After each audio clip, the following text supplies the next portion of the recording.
Chapter 1. Where home is, we will forever stand tall, proud of our tales. Naruto grinned as he read the words, a ritual that he performed whenever he saw the enormous commemorative plaque. His gaze shifted to the angry glare of the first gate before looking ahead at the two Imperial guards, their white clothing and dark gray flak jackets filling the small gap between the massive doors. "Man, weren't you two on guard duty when I left?" he asked, amused. "Did you guys get caught again?" Chuckling in embarrassment, the tired-looking shinobi scratched the back of his head. "This idiot just didn't wake up in time, sir," the kunoichi answered, rolling her eyes. "Totally not my fault that Han punishes us in pairs," the man grumbled, raising his hands in a placating gesture. Laughing, Naruto shook his head and folded his arms.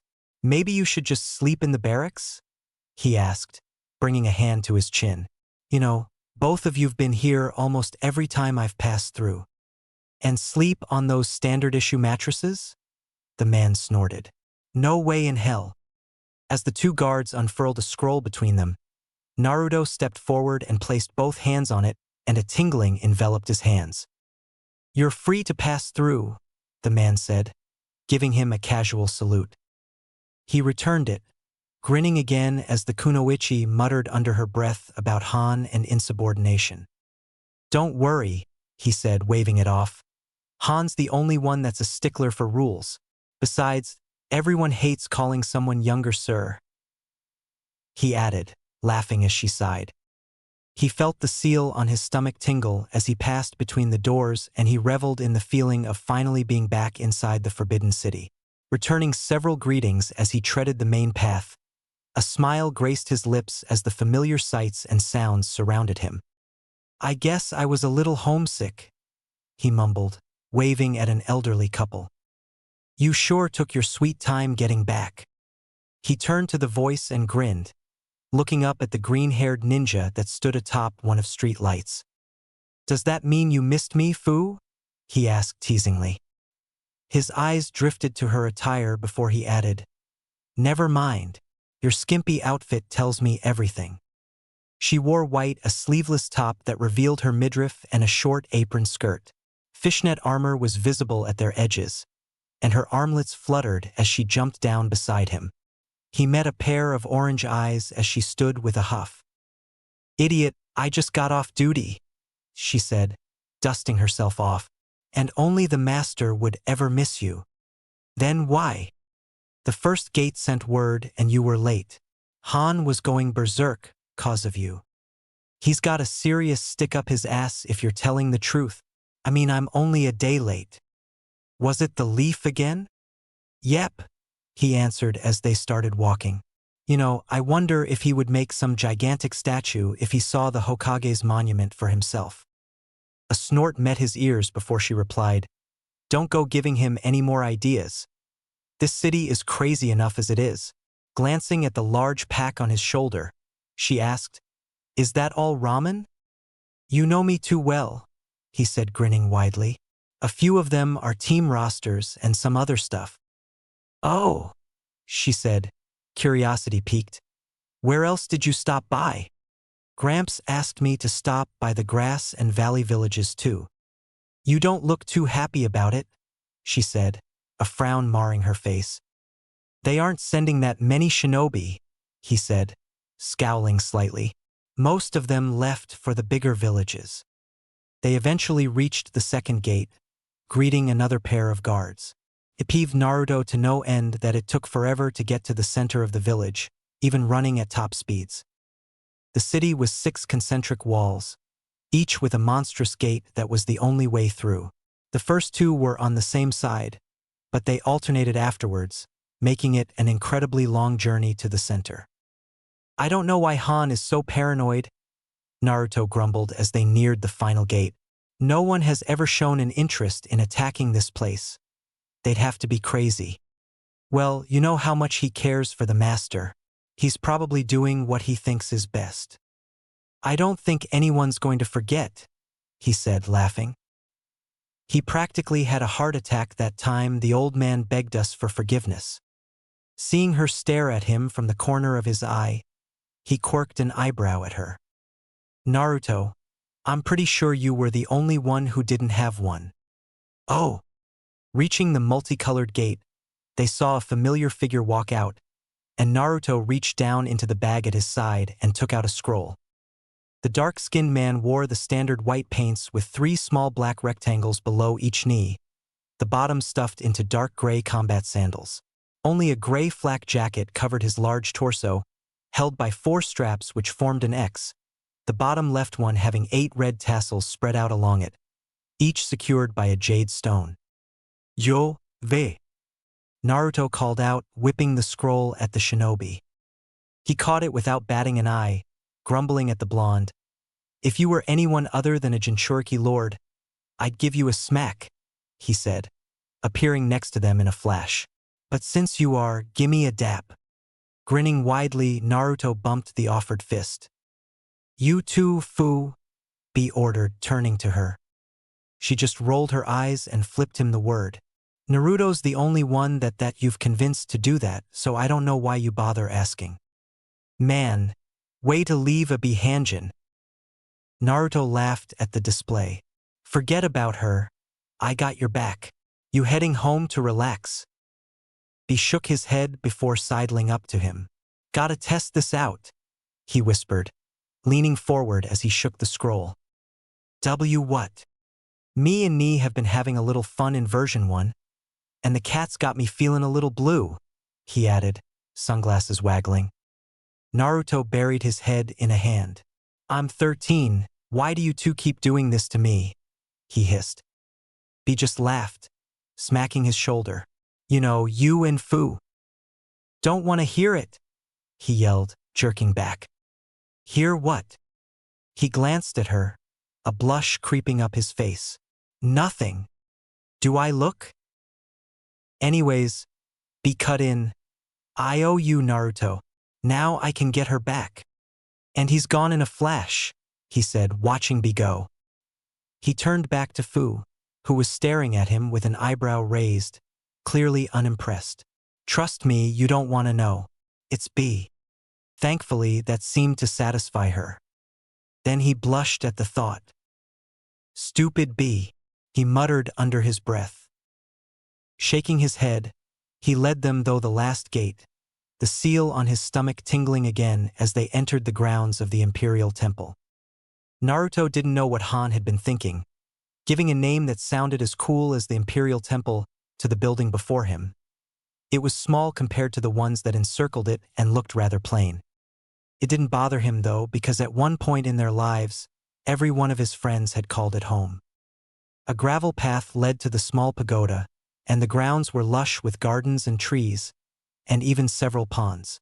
Naruto had to wonder why the Sage of the Six Paths didn't do something more exciting instead of actually acting like an old person would, even if Han had turned the man into a pseudo-daimyo. Naruto, a gruff voice called out. Speak of the devil, he muttered before looking back. Han, he greeted. I saw the same 2 guards at the gates. Aren't you being just a little harsh? The man was enormous, bigger than B by at least a head, and that was without the red metal conical hat that he wore. He wore the full uniform unlike B, and his steam armor beneath it made him even more imposing. Coupled with his intense stare and masked face, most people tried to avoid him, which was impossible considering he ran the city. A scowl reached Han's eyes. I wouldn't mind if he sent word that he'd be late, but he shows up hours later. It makes me think someone killed him. Naruto had to bite the inside of his cheek to hold back a smile. That aside, you're late. Did you come across trouble on your way back? Nope, he replied. Fu slowed me down. What?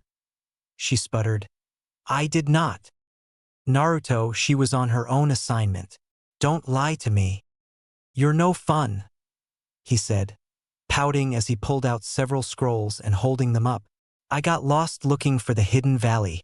The rivers all looked the same. Han joined them as they made their way to the pagoda, taking the scrolls as they walked. The doors creaked open and a grandfatherly voice met them, bringing a smile to each of their faces. Ah, Naruto, the sage greeted. I expected you to take a little longer. He scratched the back of his head sheepishly. I managed to get some directions from the leaf. Han stopped and looked at him. You lost the map? Eh? No, no, he said, waving his hands in front of him. I forgot it here. Give me more credit than that. Looking around, he noticed someone was missing. Where's Nagato? He's always here. He's meeting with a friend, the sage answered, motioning to Han, who stepped forward with the scrolls. Can't be Yahiko or Conan, Fu mumbled. They're too busy giggling in each other's arms. Even Han chortled before he managed to turn it into a rough cough. How do you? The Leafs got a decent amount of participants this year. Naruto cut in, trying not to blush as he remembered B's words. But the grass and valley numbers have dropped since last time. That is unfortunate. The sage let out a heavy sigh. It is the same for many of the smaller villages. Some aren't even able to attend. Did something happen to them? Naruto asked, frowning as he crossed his arms. No, a voice from behind him replied. He turned as Nagato walked past him in a white cloak, greeting him with a smile and a nod. Many of their shinobi have simply left to join the larger villages. They can't afford to have even their most inexperienced ninja leave. Others nations have decided to begin demilitarization. Can't we offer them some of our teams as guards? Naruto asked, folding his arms. The games would help bring them more business. They need it. Not possible, Han said, his tone brooking no room for augments. We'll need our own security for the influx of foreign shinobi. And don't even think of volunteering, he added, seeing Naruto about to protest. That would only be helping a single village, and you know we aren't supposed to meddle in anything outside our country. Scowling, Naruto held his arms tighter to his chest. None of them liked it, but that was how things were in the elemental nations. What about the samurai? Fu asked, stealing a glance at the blonde. They're technically not bound like we are. Han sighed but seemed to think it over. I can check with Mifune. I don't know how many he would be willing to spare, though. Despite the smaller villages not sending many ninja, the larger villages' numbers have grown. We might need all of them as well. He better be able to spare some, Naruto said, his expression souring. Especially since this place has helped keep the peace for so many years. Naruto, the sage gently chastised. There's no reason to speak of Mifune like that. He and his samurai remain true to their purpose. Please don't forget that. He rubbed the back of his neck, nodding silently. Sorry, boss. The sage just shook his head amusedly. There's no need to apologize, Naruto. We all know your heart is in the right place. Naruto felt his face heat up as the others turned away, hiding faint smiles. I don't know what you're talking about, he said, scowling, taking another scroll out of his bag. He released its contents and tossed it at the sage. And here's your book. A dull clank resounded as Han brought a hand to his face, a heavy sigh escaping him while Nagato simply looked on quietly with his arms crossed, eyes full of mirth. Is that a? Fu started to ask before suddenly paling in anger. Is that an Ika book? The sage had the decency to look abashed and Naruto just grinned victoriously before glancing at Fu. You never wondered why Han doesn't kill me for being disrespectful? Naruto, could you stay back for a moment? He slowed and glanced over his shoulder, raising an eyebrow before he shrugged and turned. What is it, Gramps? He asked, stepping up beside Nagato. The sage smiled amusedly at the name, reaching over the table to ruffle his hair. It really is refreshing to have you around. Naruto, remember to never change. Furrowing his brows, he asked, What's with you embarrassing me like that anyways? You know I hate when you say mushy stuff like that. It's not manly at all, he whined. The sage just chuckled, shaking his head. You'll get to be like Han and be one day, Naruto, so embrace your inner child while you can. He paused. Now, as for why I called you here. Growing alarmed, Naruto's mind rushed. He started, thinking furiously, "Did I do something wrong?" A grin tugged at Nagato's mouth out of the corner of his eye, and he scowled at him before the old man grabbed his attention. "Of course not," the sage replied. "It is just about your traveling. I'm not worried about your regular visits out of the city, but I would like it if you stayed inside the country, at least for now." "Why not?" he asked, looking puzzled. "You know I can take care of myself."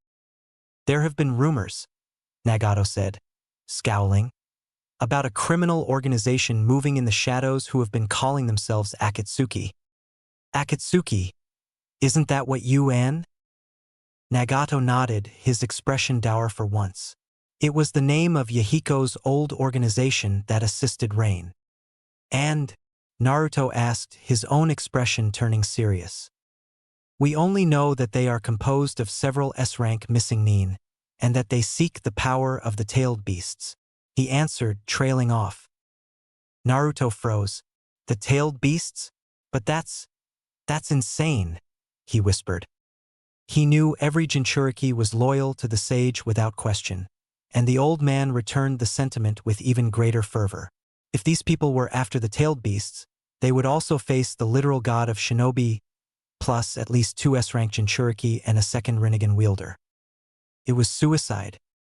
As his train of thought continued, he realized that to get the tailed beasts, it meant extracting them from their hosts. His friends would die. Kind blue eyes flashed into an angry crimson as his whisker marks darkened considerably, stretching as Naruto snarled, revealing lengthening canines as an oppressive feeling blanketed the room. Naruto knew the deaths of any of them for a reason like that would probably kill the old man. He was guilty enough as it was, blaming himself for the loss of whatever lives Naruto and the other Jinchuriki might have had. It made the young ninja furious. He felt the Kyuubi's own rage which echoed deep inside of him, latching onto his own anger and turning it into a barely contained inferno of emotions. "Naruto," the sage said, the sound echoing distantly in Naruto's ears, "please, control yourself." Squeezing his eyes shut, he grunted as he tried to quell his boiling emotions as saddened eyes watched patiently.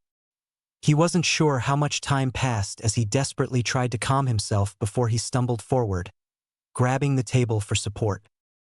"Sorry," he whispered hoarsely, feeling exhausted and more than a little ashamed. "Your anger is understandable," the sage said, gently waving off his apology. "And you are not the only one who is affected so much by their emotions. You and Nagato are exactly alike, both hating the idea of those you care about getting hurt," he added, making them both turn away, slightly embarrassed. "It can't be helped." Naruto just nodded mutely, staying silent for a moment. "How many of them are there?" he finally asked. "And do we know what they want to do with the tailed beasts?" "We aren't sure about either," Nagato answered. "Jiraiya of the Sannin contacted me a few days ago." He paused, looking doleful. "He's still here actually, in the city. He says he wants to meet you." "One of the Sannin wants to meet me?" Naruto asked, crossing his arms and his expression turning into one of skepticism. "Why?" "Apparently he's your godfather," Nagato said, shrugging. "He wouldn't say much more." "The hell?" Naruto muttered. "Why's he showing up now and not 10 years ago?" "I'm sure he has his reasons," the sage replied, leaning forward. "Please don't be too harsh on him, Naruto." "Fine," he grumbled, his reluctance obvious. "But only 'cause you asked me to," he huffed. "Where can I find him?" They both shared an amused glance. "Probably near the hot springs." "The hot springs?" he asked, confused. "We have hot springs in the city?" "They used to be Han's training grounds," the sage answered, a distant look in his eyes. "He stopped using them years ago and decided to put them to better use." His gaze shifted to Naruto. "Now off you go, before it gets too late." Saying his goodbyes, Naruto walked outside, shutting the doors behind him. He managed to walk down the steps before a voice interrupted his thoughts. "What's got you so worked up?" He glanced to his right and saw Fu, leaning casually against a pillar. Nothing, he answered before smiling. You really did miss me, didn't you? You're a terrible liar, she said with a roll of her eyes. Han and I both felt it, even with the barrier. Damn it, he muttered under his breath. Why do I have to be surrounded by people like me? What was that? She asked cheerfully, but the gleam in her eye told him something different. Nothing, he replied, just thinking to myself. Sounding like insulting to me. Might want to get your hearing checked then, he said, dodging a half-hearted kick. It's about the people who want the tailed beasts, isn't it? He nodded as he started walking, Fu falling into step beside him. You shouldn't worry, you know. The old pervert wouldn't let anything happen to us, and neither would Nagato, or Han, or B. She paused. Even Rashi is a monster, hard-headed as he is. He gaze drifted to the ground in front of him as he got lost in thought. Still, he said absent-mindedly, I don't want the old man getting hurt, and I don't any of you getting hurt either. He trailed off, looking up when Fu's step faltered. That's not something that should be coming from your mouth, she said, huffing. You were the last one the master brought in. He snorted, trying to suppress a grin. As if something like that matters to me. You know, the others probably are thinking the same thing about you, she said, poking his shoulder. And you're not even close to Han or B's level, you know? Yeah, but I'm awesome, he said, grinning. I'll get stronger once I can reach the QB. Then I'll be the one protecting everyone, you better believe it. She shook her head before looking at him patronizingly, but Naruto caught the smile on her face. You sound like Yahiko when you say that, she said, laughing. Where are you headed now? To find Jiraiya, he answered, scratching his chin. He's supposedly my godfather. I'm tempted to try and kick his ass, but I promised the old man I wouldn't. He twitched when she burst out in laughter. He'd crush you like a bug. Even B said he'd never go toe-to-toe with the guy. Some friend you are. A perverted giggle reached them and Naruto understood the old man and Nagato's amusement.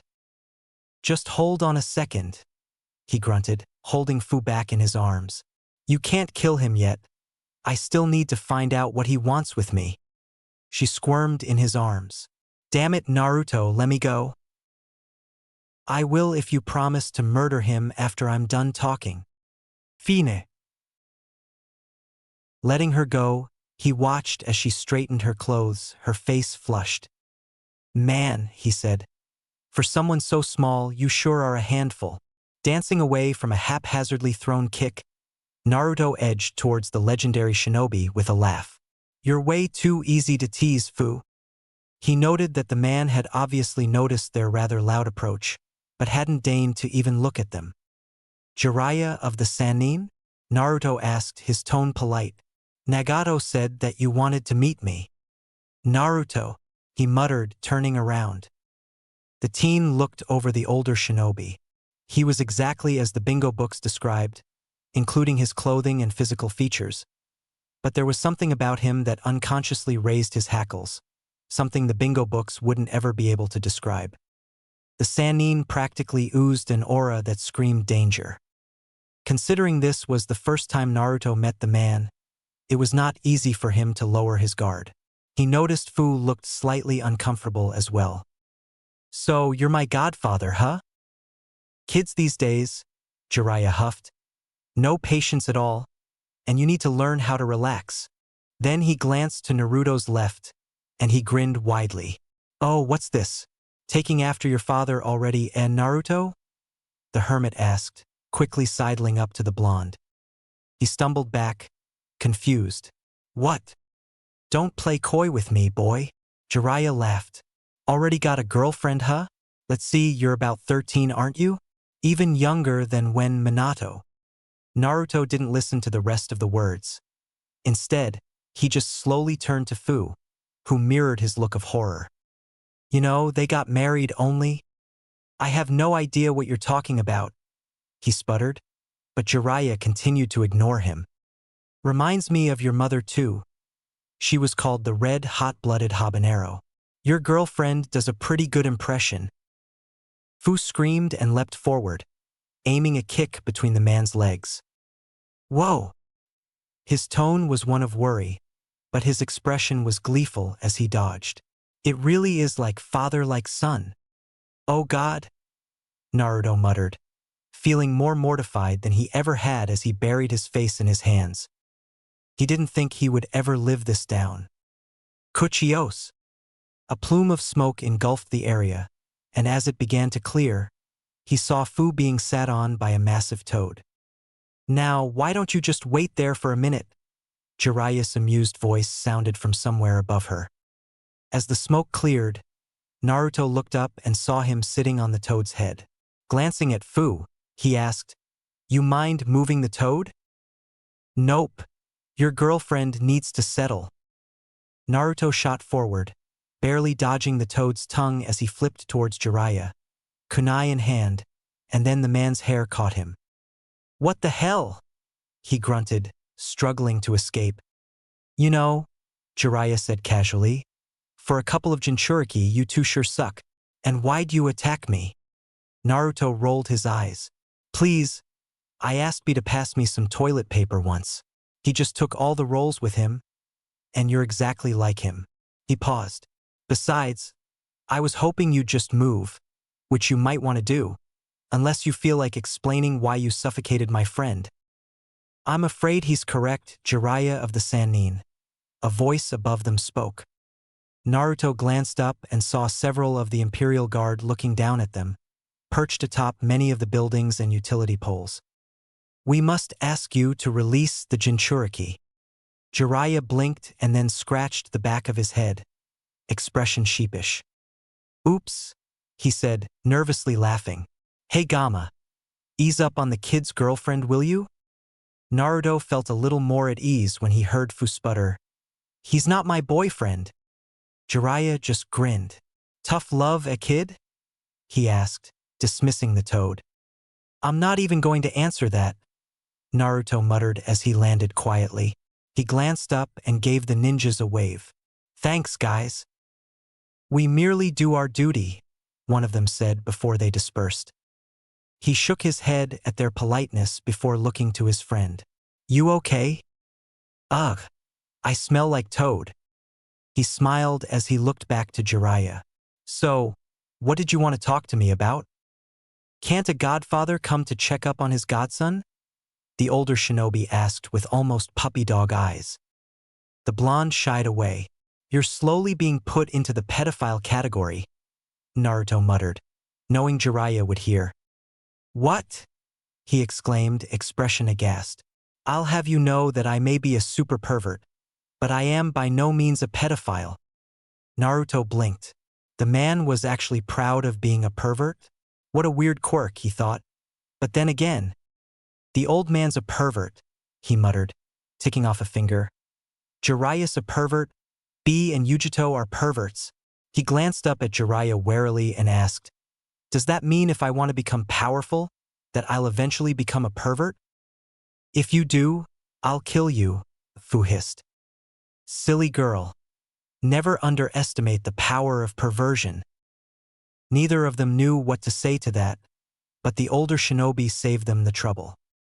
"But in all seriousness, Naruto," Jiraiya said, expression softening, "I really did come by to see how you were." Fu fidgeted beside him. I think I'm gonna go home and wash out this toad smell," she said. "I'll see you tomorrow, Naruto." She was gone before he could wave goodbye, and his gaze lingered for a moment. He turned back to Jiraiya, who looked rather amused. "Sorry, kid. Didn't mean to mess up your date." "She's really not my girlfriend," Naruto said, with a roll of his eyes. "I'm too young for that stuff." Jiraiya gestured for Naruto to follow. "You're probably wondering why I didn't show up right after Minato passed away," he said, glancing at Naruto. "And before you answer that, where's a good place for us to chat and eat?" "Follow me," he replied. "And you could say that it's been on my mind since Nagato told me." Jiraiya let out a weary breath. I really did," But the world is a dark place, Naruto. When word reached me about what happened, I was on the trail of Orochimaru. He knew the name, another one of the Sannin, and a traitor to the leaf. When I was able to return, Jiraiya continued, you'd already been whisked away by the sage, and I figured this place was better than any for you to grow up in. I heard what the villagers were like, and I'm sorry you had to experience that, he finished quietly, setting a hand on Naruto's shoulder, giving it a light squeeze. The blonde just nodded in understanding. A shinobi's duty always came first, after all, and he'd been taken away before he'd experienced the kind of things some of the other Jinchuriki had. But from what I've heard, Jiraiya said, taking the silence as a sign, you've grown up to be just like your father, a shinobi with a kind heart, which is better than what I could have done, I think. Naruto turned his head as a slight blush crept up his cheeks. Just as modest too, Jiraiya added, and Naruto could practically hear the man's grin. You know the old man that well? He asked, looking at the older ninja curiously. The Sannin shook his head. Nagato told me he and I are fairly close.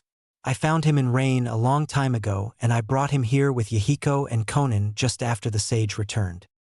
Did you know he was family? Not completely, he admitted. The Uzumaki clan was known for their red hair, sure, but that was the only evidence I had, and it was hardly convincing. Besides, I was never one for blood relations. My closest family were always my friends. A comfortable silence settled between them as they finally reached the ramen shop. Making an order of 4 misos and 1 beef, they sipped on their water as they waited.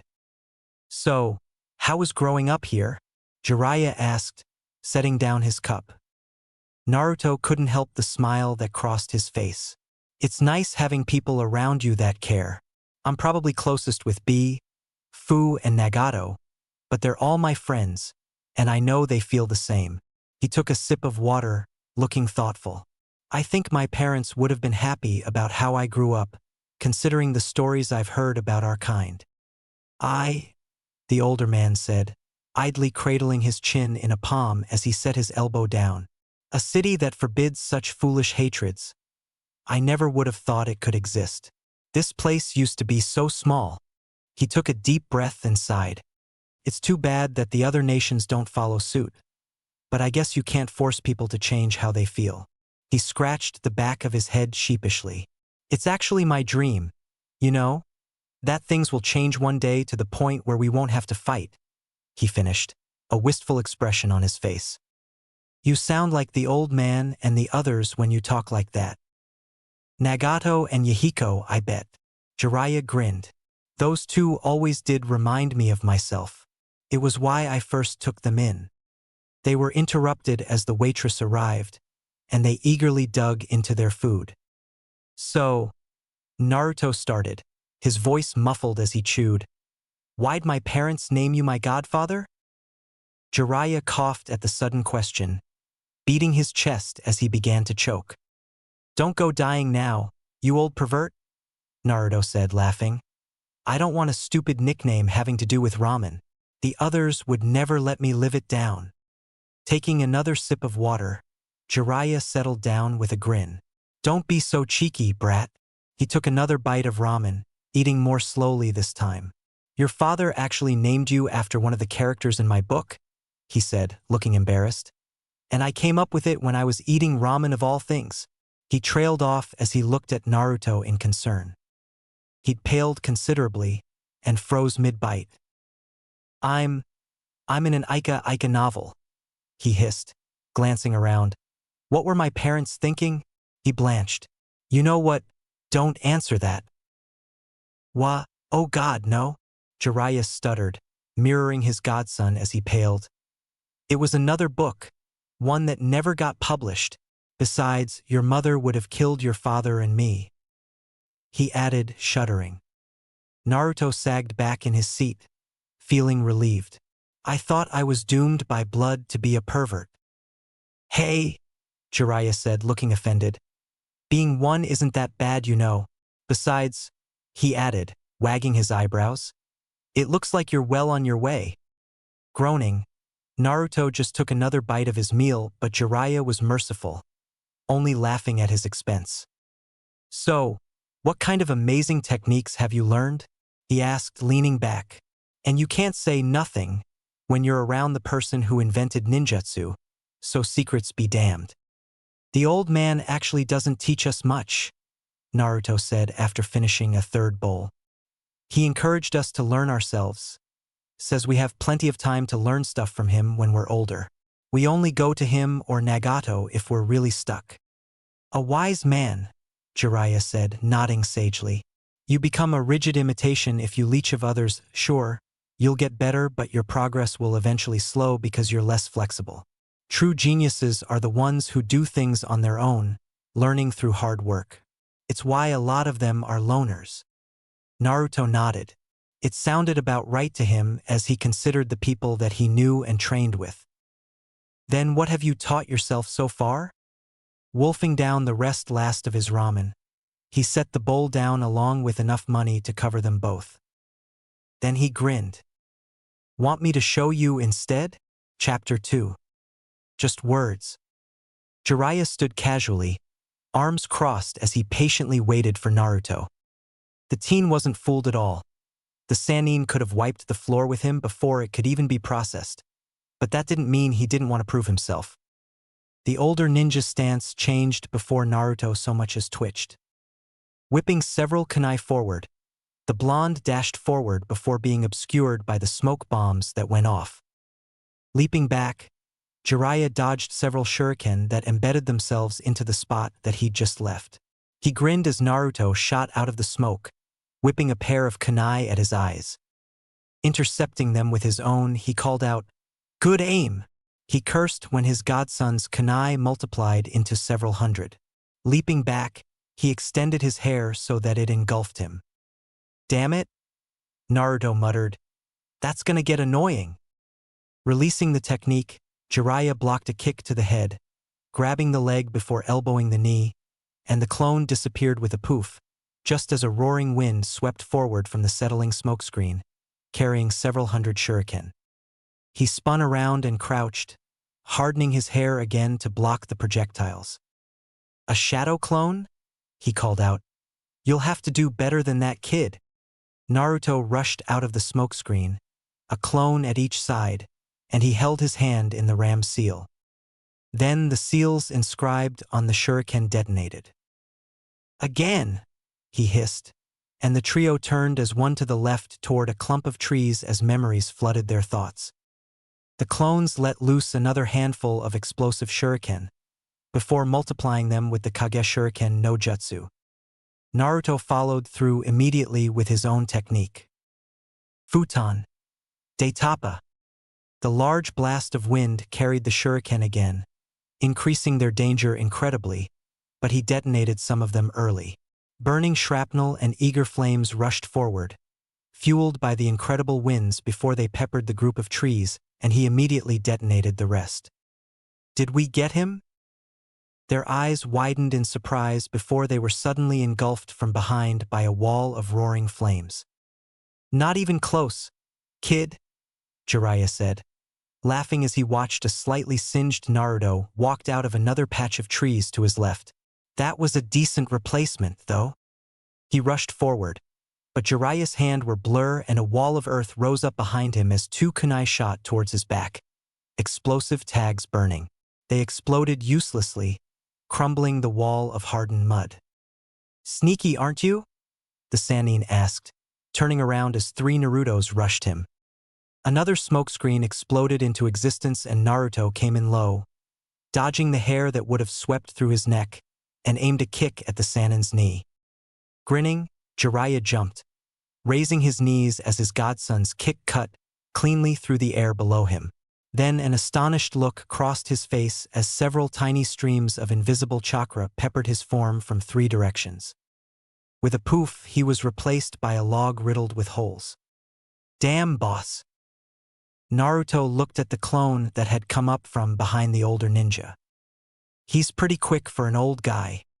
"Of course he is," Naruto said, glancing around.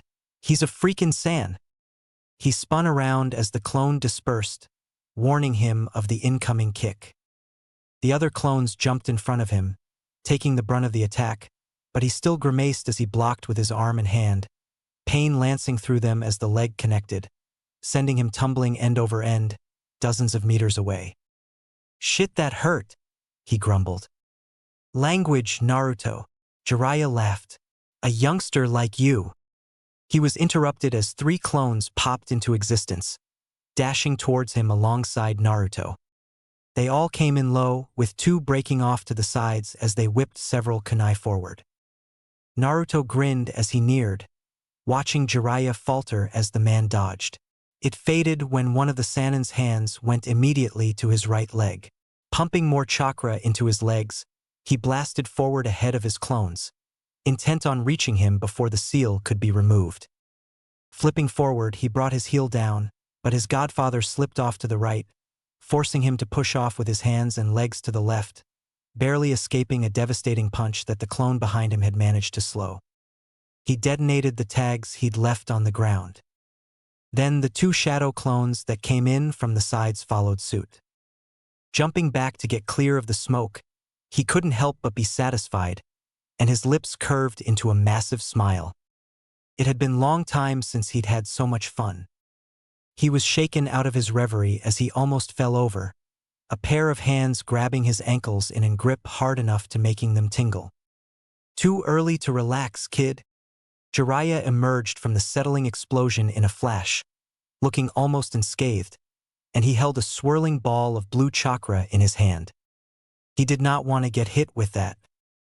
2 kunai appeared in his grasp, and he whipped one of them at the incoming ninja and another at one of the hands that held him, making it disappear with a poof. He waited until the last second before using the kawarimi, and he was horrified when it failed. Rasengan. Fu. Time seemed to slow as Naruto watched, fascinated as his spittle remained suspended, growing smaller and smaller before time seemed to speed up and he found himself flying across the training ground, snapping a small tree before he came to a stop. Blinking blearily, he clutched his stomach, feeling skin instead of his flak jacket or shirt. Looking at it, he saw it had been rubbed raw, but was slowly going back to normal. That's some impressive regeneration. Naruto didn't look up and opted to roll over and throw up instead. "What a waste," he slurred, looking woefully at his dinner. "It's on me next time, so don't sweat it," Jiraiya said, helping his godson up. "Thanks," Naruto muttered, before accepting a canteen. He gurgled and spat out some water before taking a sip. Then he turned to the older man and looked him over. "You barely have a scratch on you." His lips turned up in a grin. "I was barely even fighting." "Damn shadow clones," Naruto muttered, shaking his head. "Did I get you with anything?" The man raised his right leg, the one he had kicked with. "The seal during your block was good. I didn't even feel it. I wasn't expecting that from someone your age." He pointed 2 fingers at Naruto's eyes. "But you looked away when you placed those tags on the ground, and your clones were making sure you were far enough away. That's all I needed." "They do that?" Naruto asked, bewildered. "Of course they do, you're their master." He glanced at the clearing behind him. "Sending off the clones before we even got here was good, but you gave them away by abusing them so blatantly. Try for a little more subtly next time." He looked me over. "All in all, I'd say you could take on even high-level Chunin without much trouble.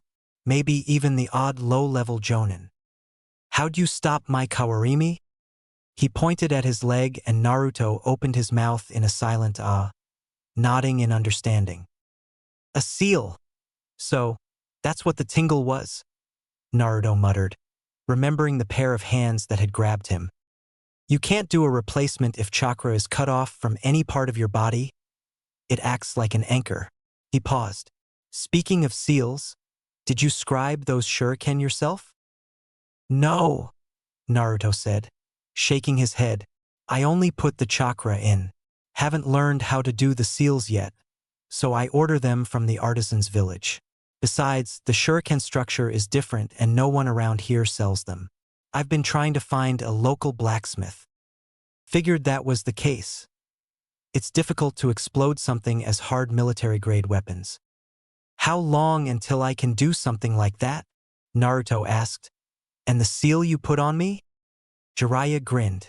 You still got a ways to go, kid, but you're doing well, almost exceptionally so, he added, ruffling his hair. I'm still nothing compared to some of the others, Naruto mumbled, shaking his head in attempt to organize his thoughts. What was that last technique? Impressive, wasn't it? Jiraiya asked. A proud smile graced his face. Your father invented it, and it's actually not even finished. He called it the Rasengan. He brought up his right hand and the swirling ball of chakra coalesced into existence. Moving forward, Naruto observed it closely. That looks like shape manipulation. That's exactly what it is. Actually, that's all it is, shape manipulation to the highest degree. Really? The teen asked, curiosity flooding his mind with questions, and his thoughts drifted to the bullets of air he had used. Could I do something like that with the futon, Shinkagyoku? Not likely. That uses hand seals. You'd have to figure out a new set to properly incorporate the shape transformation. He raised the Rasengan.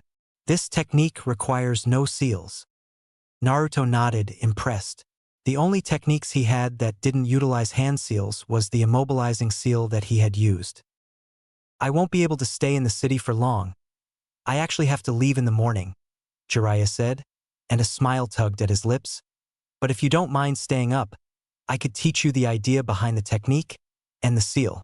You're smart enough to figure out things from there. Really? Of course, Naruto, he said, smiling fondly at the childish excitement. This is your father's technique, after all. If anyone should be using it, it's you. Naruto, the sage chastised. I told you to take it easy on Jiraiya, didn't I?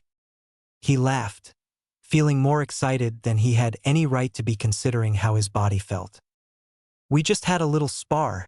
He wanted to see what I could do, Naruto explained, a grin still plastered on his face. I spent the whole night trying to figure out the Rasengan, so sorry if I smell. The sage chuckled genially, which brightened his mood even further, just like it always did. I'm sure I'll be able to handle it, Naruto, he said, stroking his chin. I'm not so sure about the others, though. Perhaps you should go wash yourself? He trailed off. Nah, Naruto answered. I'll do that after we figure out what needs to be done today. The shower will give me some time to think. Naruto grinned as the sage nodded from his favorite cushion. The fight with Jiraiya was still fresh in his mind, and he wondered what kind of insanity the old man could call forth with his power.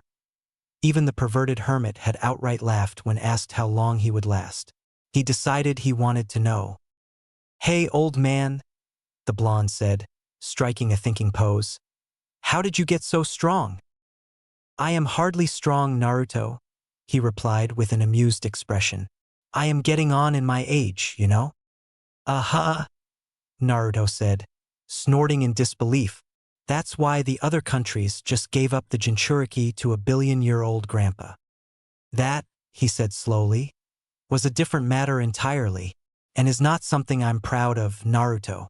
Anger is a terrible way to forget one's age. So that means you are strong, the teen shouted, before throwing his head back in laughter. You know I won't stop bugging you, so you might as well answer. I suppose I could tell you, but I don't think you'd believe me, child. He just crossed his arms. Try me. Very well, the sage said, adjusting his cushion. I can't say where my power came from exactly, because I do not know. He held up a hand. Patience, Naruto, patience. Now, as I was saying, the true source of my power was doing what I believed to be right. You did what you thought was right? Naruto asked, confused. That sounds really lame. Yes, he replied, nodding sagely. If you ever do something you don't feel is right, your convictions are not as powerful, and your own power of will works against you. It is only when you do things that truly resonate with you that you can utilize your full potential. He drew in a deep breath before sighing. Unfortunately, This holds true for all people, including those who wish to harm others. That seems way too easy, Naruto muttered, looking a little disappointed. It is nothing you need to worry about, he said, the skin around his eyes wrinkling as he smiled. I have never seen you stray from what you believe, Naruto. Continue on exactly as you have, and I can promise you that you will grow as strong as you possibly could. The doors opened just as Naruto opened his mouth to say something else, and the rest of the Jinchuriki walked in. He blushed furiously when besmirked, giving me a thumbs up while Yujito rolled her eyes, failing to hide the grin on her face. Damn it, he grumbled. I'm too young for this crap. What was that, Naruto? Yujito asked, quickly closing the gap between them. You know exactly what I said with your cat ears, he replied, pouting. Why don't I get superpowers like that? You're complaining about your hearing, she deadpanned. When you have the most chakra out of all of us and can regenerate faster than most of us combined. She flicked him with a finger. Don't be greedy. You have your nails too, he added, rubbing his forehead. And your hairball thing, gross as it is. Maybe, she said, the QB would be a little nicer if you had some fun, HM? She nudged him and winked. I heard from B. Did you actually not hear me when I said that you were too young for this crap? She laughed, folding her arms. Of course I heard you. He groaned in dismay, moving away before another familiar voice greeted him. So how'd your talk with Jiraiya go? He turned in time to see Fu plug her nose. And why do you smell so badly? She glanced down. And are you gay? Everyone laughed as he started sputtering, and Naruto followed her gaze to his midriff, which was exposed. Hey! He huffed, feeling rather embarrassed. Jiraiya beat the crap out of me and I was up all night practicing something. Cut me some slack here. How about no? Rashi asked, clearly irritated. You smell, and it's disgusting. Rashi is right, Gaara muttered, wincing as he plugged his nose. I don't know how you can't smell it. Damn. If you two are saying something, then it must be horrendous. It's too late to go clean up, Han cut in. We need start or we'll fall behind schedule. Now sit. They followed his orders immediately, arranging themselves in a semicircle facing the sage. Han, he started. Did you manage to speak with Mifune? Yes, my lord. He says he will be able to provide enough samurai for most but not all of the smaller villages. Damn it, Naruto muttered before continuing more loudly. Those villages won't be able to sustain themselves for long. They might not even survive until the next games. Naruto is right, Yagura agreed. We may have to forward them some of our own missions to ensure they don't collapse. He frowned, and it looked odd on his childish face. It would be a shame for their legacies to vanish. Forget their legacies, he said with a scoff. They won't have enough money to keep their ninja. Raiders and bandits would crush them once their Gon Valley is barely fending off attacks in river country. Some of the outlying villages were burning when I went through there. Don't you? You're both wasting everyone's time, Gaara cut in. It doesn't matter what either of you say. The point of the matter is that the villages can't be allowed disappear. The two crossed their arms, going quiet before they glared at each other. I will send word to Mifune as well as the administration when we are done, Han said. Now, on to an equally important matter, the Shinobi Games. How many of the Kage will be attending? The sage asked. The Hokage said he'll be here, Naruto answered. The Raikage'll show, B said. The Tsuchikage has agreed to attend, Rashi said, eyes closed. The Mizukage will be attending, Yagura said, bowing his head. The Kazekage will also be attending, Gaara finished, looking to the sage. Excellent. It is good to see that they are still willing to attend despite the distance. I don't think it has to do with them being willing, Naruto muttered. They probably crapped their pants at the thought of saying no. I told you I was getting on in my old age, Naruto. Everyone snorted, while the old man just sighed before looking to Han. "How are the preparations going?" "They will be finished on time, my lord," he said, picking up a scroll and unfurled it. "Gaara and Yujito will oversee the shadow games. Yagura and Rashi will oversee the survival games. Utakata and Fu will oversee the hunting games. B and Naruto will oversee the war games." He looked around at the others. "Is that understood?" They nodded. "Good. Shinobi will be entering the country over the course of the next week. Mifune is not present as he is prepping the samurai for mobilization, who will arrive later tonight. I want your own squads, minus those you need to run your games, dispersed throughout the country in standard 4-man hunter teams." "Will we be covering our usual areas?" Yagura asked. "Yes," he answered, nodding. "However, patrol patterns have been changed, and will continue to change through the course of the games. You will receive these patterns from the master, Nagato, or me personally. Is that understood?" They nodded again. "Be vigilant," the sage said quietly. "There are multiple S-rank ninja after each of you, and the games will be a perfect opportunity to strike. I do not want any of you traveling alone outside the city after tonight. You will be either with one of your fellows or Nagato. Is that understood?" he asked, looking around and smiling as they nodded once again. "Excellent, excellent. It would break this old man's heart if anything were to happen to any of you." Everyone fidgeted uncomfortably at the notion, and Han cleared his throat, looking particularly uncomfortable at the thought. "More detailed instructions about your games will be here to be picked up whenever it is convenient, but do not dally. You have a week to set up."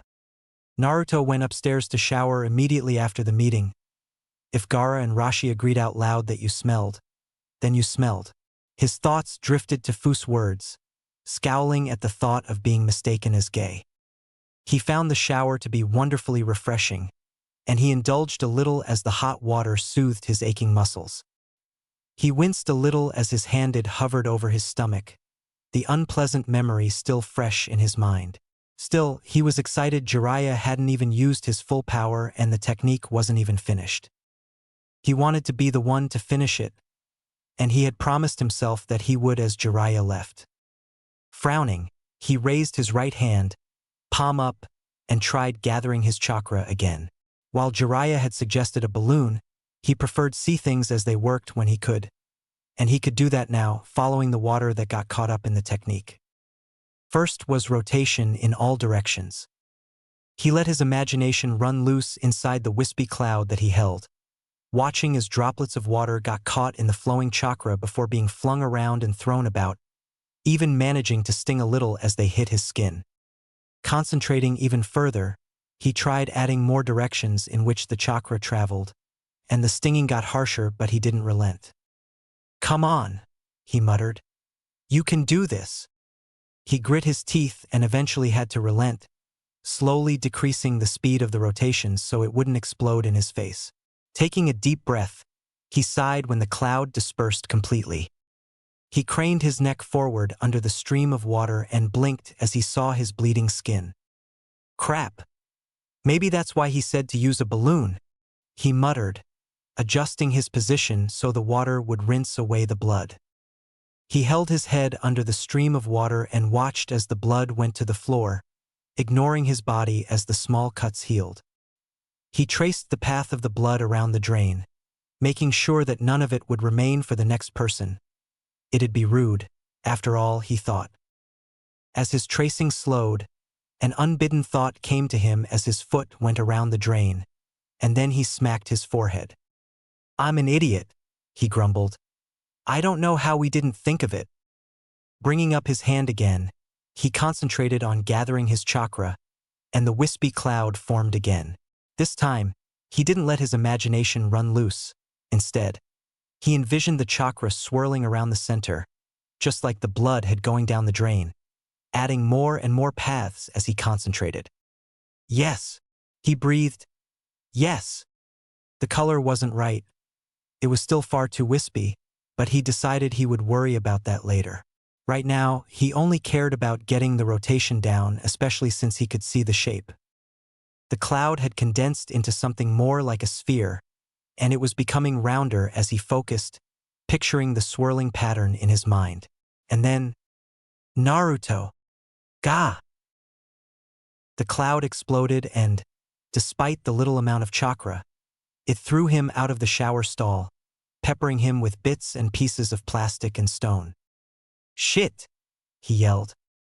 He might have been a Jinchuriki, but he'd stayed up all night and his muscles still ached.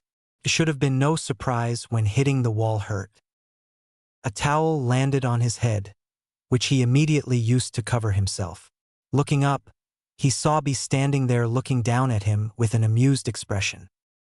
"Don't say a word," he muttered darkly, "or I'll never get you another Ika book again."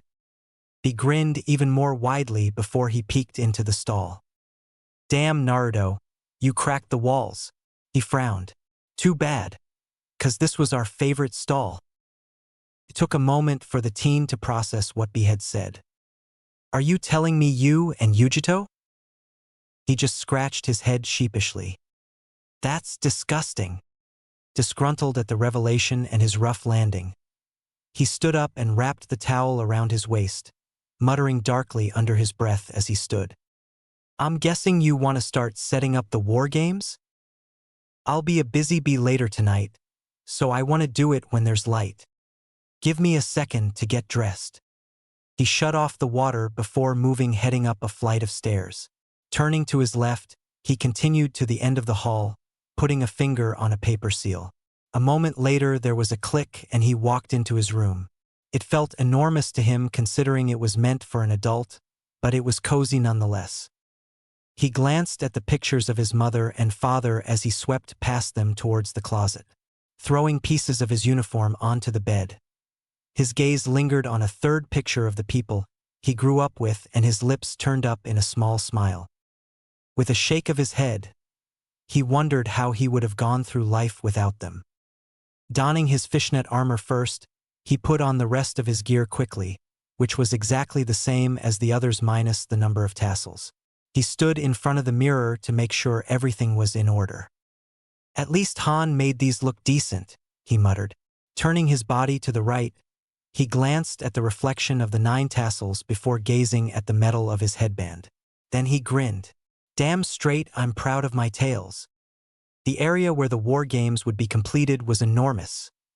A box canyon that measured several kilometers on each side. A clean strip of land several hundred meters wide evenly split the area in two, which was otherwise a random assortment of forest, rock, earth, and water. 2 clearings existed on opposite ends of the canyon, several small buildings standing in each. Taking in the canyon at a glance, he looked at B. "How should we do this? It'll get boring if we just blow everything sky high, so I say we give the chickadees a chance to fly." "All right," Naruto said, looking over his shoulder. "Who do you think they find the most annoying out of us?" B just stared at him blankly. "Right." He brought up a palm to his head with a smack. "Han." He looked back to the canyon. "Tahu kagebunsin no jutsu." An army of clones popped into existence with a billow of smoke and they all shot down the canyon wall. "8th and 9th Squad," Naruto yelled. "Consider this a training exercise to relieve some stress. No restrictions on techniques to hunt the Hans. Go!" He paused, then screamed, "And don't say a word about this to anyone." The tails of their headbands fluttered forward as the shinobi behind them shot past, heading down the walls, some already using long-range techniques, and Naruto laughed. "They seem pretty eager, don't they?" "Of course they are. Han's a serious bastard, and that'll only make him kill faster." An explosion rocked the base on the right, and he squinted to see that one of the walls had partially crumbled before he whistled. "That's pretty impressive. Those walls are meant to withstand B-rank techniques easily." I scratched my chin. "Should we join him?" He turned at the sound of a poof and blanched. Then in an incredulous voice he asked, "You're gonna drink on the job?" B just silently offered him a glass filled with ice. "Relax, Naruto," he said when the blonde just stared. "It's a perfect time to kick back and sip some fine whiskey." He leaned forward and narrowed his eyes behind his shades. And you better not go rejecting the Lord Hachibi's offer, 'cause that'll be risky. He looked between B and the glass mouth agape. You're threatening me? A series of loud explosions echoed from the canyon. I'm not even of age. B looked on, amused. There's no law in the Forbidden City that says you can't drink, he said. A couple of collapsible chairs and a small table appeared with a poof. Besides, I tried with an entire sink, he continued, and his voice turned dismal as he woefully shook his head. We can't get drunk. Eh, really? Naruto asked, taking a seat. I didn't know that. It's why me and Ni. Just pour me a glass, he cut in. And I don't want to hear about the two of you, he added, shivering. They watched as an entire line of trees toppled over, and several shinobi entered the clearing in the middle. So, Naruto, what did you do before you made the stall go boom? A grin slowly made its way across B's face. If it's cause of frustration. Nope, he said loudly. I was actually trying to do this, he said, lifting his free hand. He started molding his chakra again, exactly as he had before, and he could see a faint blue glow. Frowning, he realized it was harder to do this without using the water to see the rotations. That technique, B muttered, making Naruto glance at him. What's it called? Jiraiya told me it was called the Rasengan. He hit me with one that was barely powered and it sent me across the entire training ground. Naruto raised an eyebrow. You've seen it before? Nope. It just reminds me of the tailed beast bomb. He took a sip of whiskey. Who made it? Jiraiya said my dad did. Now there was a badass motherfucker. Say, B. Naruto started, looking back to the canyon. Do you mind if I ask you how the old man found you? He looked thoughtful, swirling his drink before taking a sip. It was easy for someone like him to find a Jinchuriki once people know of them. It's why it took Fu a while to be found, and Rashi actually came to us. Naruto was startled by the serious tone, and already regretted asking. Our stories are the same everywhere, Naruto. I became the Jinchuriki of Gyuki after my cousin lost control of him. He brought out another glass himself before filling it. He didn't find me for a couple years after that, but I swore I would become the best Jinchuriki that I could ever be. Only my brother really cared for me, but even he let me go because of the rest of the village. So the old man took you from your family? No, he said, shaking his head. He gave me a choice to stay or go with him to the Forbidden City. My brother was the one who wanted me to go so that I'd be away from all the prejudice, and maybe live a little more like a normal shinobi. Naruto tried to imagine for a moment trying to leave B or any of the others behind, and he swallowed nervously as an uncomfortable feeling settled over him. I don't think I would have been able to do that. And I wouldn't have either if A wasn't the one who told me to go. He wanted to follow us, but he was a good shinobi and wouldn't betray the village like that. You think you're a bad shinobi, then? He smirked. I was a kid too, Naruto, and at that age, deep down, everyone is more child than shinobi. Some are just better at hiding it than others. Did he help you out with Gyuki? Nope, he said, leaning back and downing the rest of his glass. He didn't help any of us. From what I've heard, he just gives us all the same words. The blonde glanced at him, waiting expectantly as a comfortable silence stretched on. I like to think of it as going with the flow, he finally said, slowly swirling the ice in his cup. But his exact words were never change, be, and do what you believe is right. I've never strayed from those words even once. Naruto downed his own drink and coughed as it burned, but he looked into the clear sky with a smile, recognizing the words. And here I thought he was just pulling my leg, he mused. I guess the old man really is a sage after all. Chapter 3. Let the games begin. How much further are they? Naruto asked, glancing to the samurai at his left. No more than 5 minutes, sir, the soldier replied, putting away a spotting scope. How many times do I have to tell you all to stop calling me that? The blonde muttered, shaking his head. You can go regroup with the rest of your team. I don't know why you keep trying to convince them, Nagato said, folding his arms as he smiled at the teen's annoyance. He glanced at the samurai's back as he walked away. I think you're actually beginning to annoy them. They stood near the borders of Fire County along with the rest of the escort, patiently waiting to take over the job of the protecting the fire delegation once they had reached Rain. As the delegation drew near, Naruto squinted and saw two large carriages along with several supply wagons surrounded by the participants as well as their own escort. You didn't forget the rosters, did you?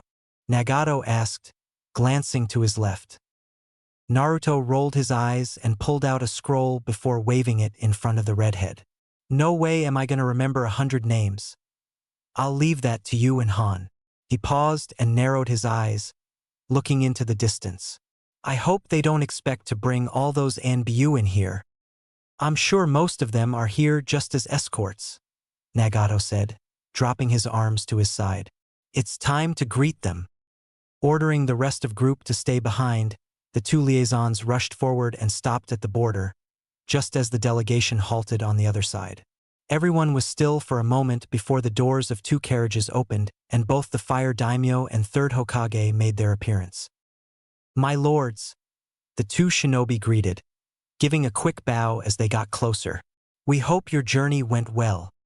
So polite, the fire daimyo said, his nasally voice almost a whine to Naruto's ears. Dealing with shinobi is so much easier than the other daimyos. They can be so haughty at times, he finished with a huff. Naruto had to fight hard not to snort at the irony. Instead, he glanced to his side at Nagato.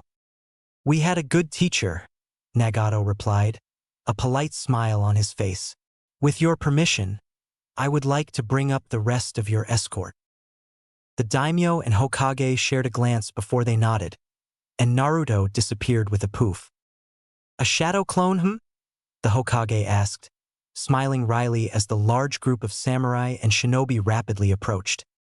The original Naruto met them barely minutes later, giving another quick bow as he addressed the two leaders of Fire Country. I'd just like to confirm that there have been no changes to your delegation, sir, he said, glancing at the Hokage as he unfurled a lengthy scroll. Just in case we need to call in additional escorts. A few of our participants fell ill, so I dare say that your escort should be more than enough, the Hokage said. A warm smile reached his eyes as he continued. And it's good to see you made it back safely, Naruto. Do you really have to embarrass me now, sir? He muttered so that only the Hokage could hear. He rolled his eyes as the old man chuckled before he cleared his throat, looking down to his scroll. Escorts of the Fire Daimyo and the Lord Hokage, Chiriku, Sarutobi Asuma, Hatake Kakashi, Mado Gai, and a single team of ANBU. He looked up as those who were called made their way towards him, and he frowned as he looked at the ANBU, who remained masked. I'm afraid you'll have to stay with the Lord Hokage at all times during your visit if you're going to remain masked. That won't be a problem, a white-cloaked ANBU replied. But we must insist on searching the carriages. Naruto brought up a hand up to his left ear. Incoming ANBU will be searching the carriages, he said, nodding to himself when he received a response. Stepping off to the side, he gave a curt nod to the squad leader. They shouldn't trouble you, so feel free to move on ahead. The ANBU swept past him in a flash, who were followed immediately by Kakashi and several of his Nindog. He gave a final quick bow as the daimyo and Hokage walked past him at a much more leisurely pace, the rest of their escort following in their wake, but frowned as he stepped in front of a few genin, gently raising his hand. I'll have to ask you to stay where you are until your name has been called, he said, seeing their confused expression. Standard procedure. You'll be called shortly. Geez, Ino, didn't you hear them calling out names? Someone called out before laughing obnoxiously. Shut up, Kiba. Naruto glanced at the two genin, almost smiling as their banter reminded him of his own friends. He waved away their apologies and moved back to Nagato, pulling out a copy of his own scroll. Start from the top, will ya? He muttered as he offered the scroll. Otherwise, this is going to take forever, and I don't want to be stuck talking with them, he added, glancing towards a group of much older shinobi. Is that why you asked me to come along? Nagato asked as he took the scroll. Sometimes I think I indulge you a little too much, he said, turning around before he started to walk away. Well, you're supposed to help family, he quipped. Besides, he muttered, you're used to doing all the stuffy talking. He moved closer to the large group of shinobi and looked to the bottom of his list before he called out, Yamanaka Ino, Yakushi Kabuto, Yajima Shin. He glanced up as the kunoichi from earlier walked forward along with two old shinobi stepped forward. You all received your papers?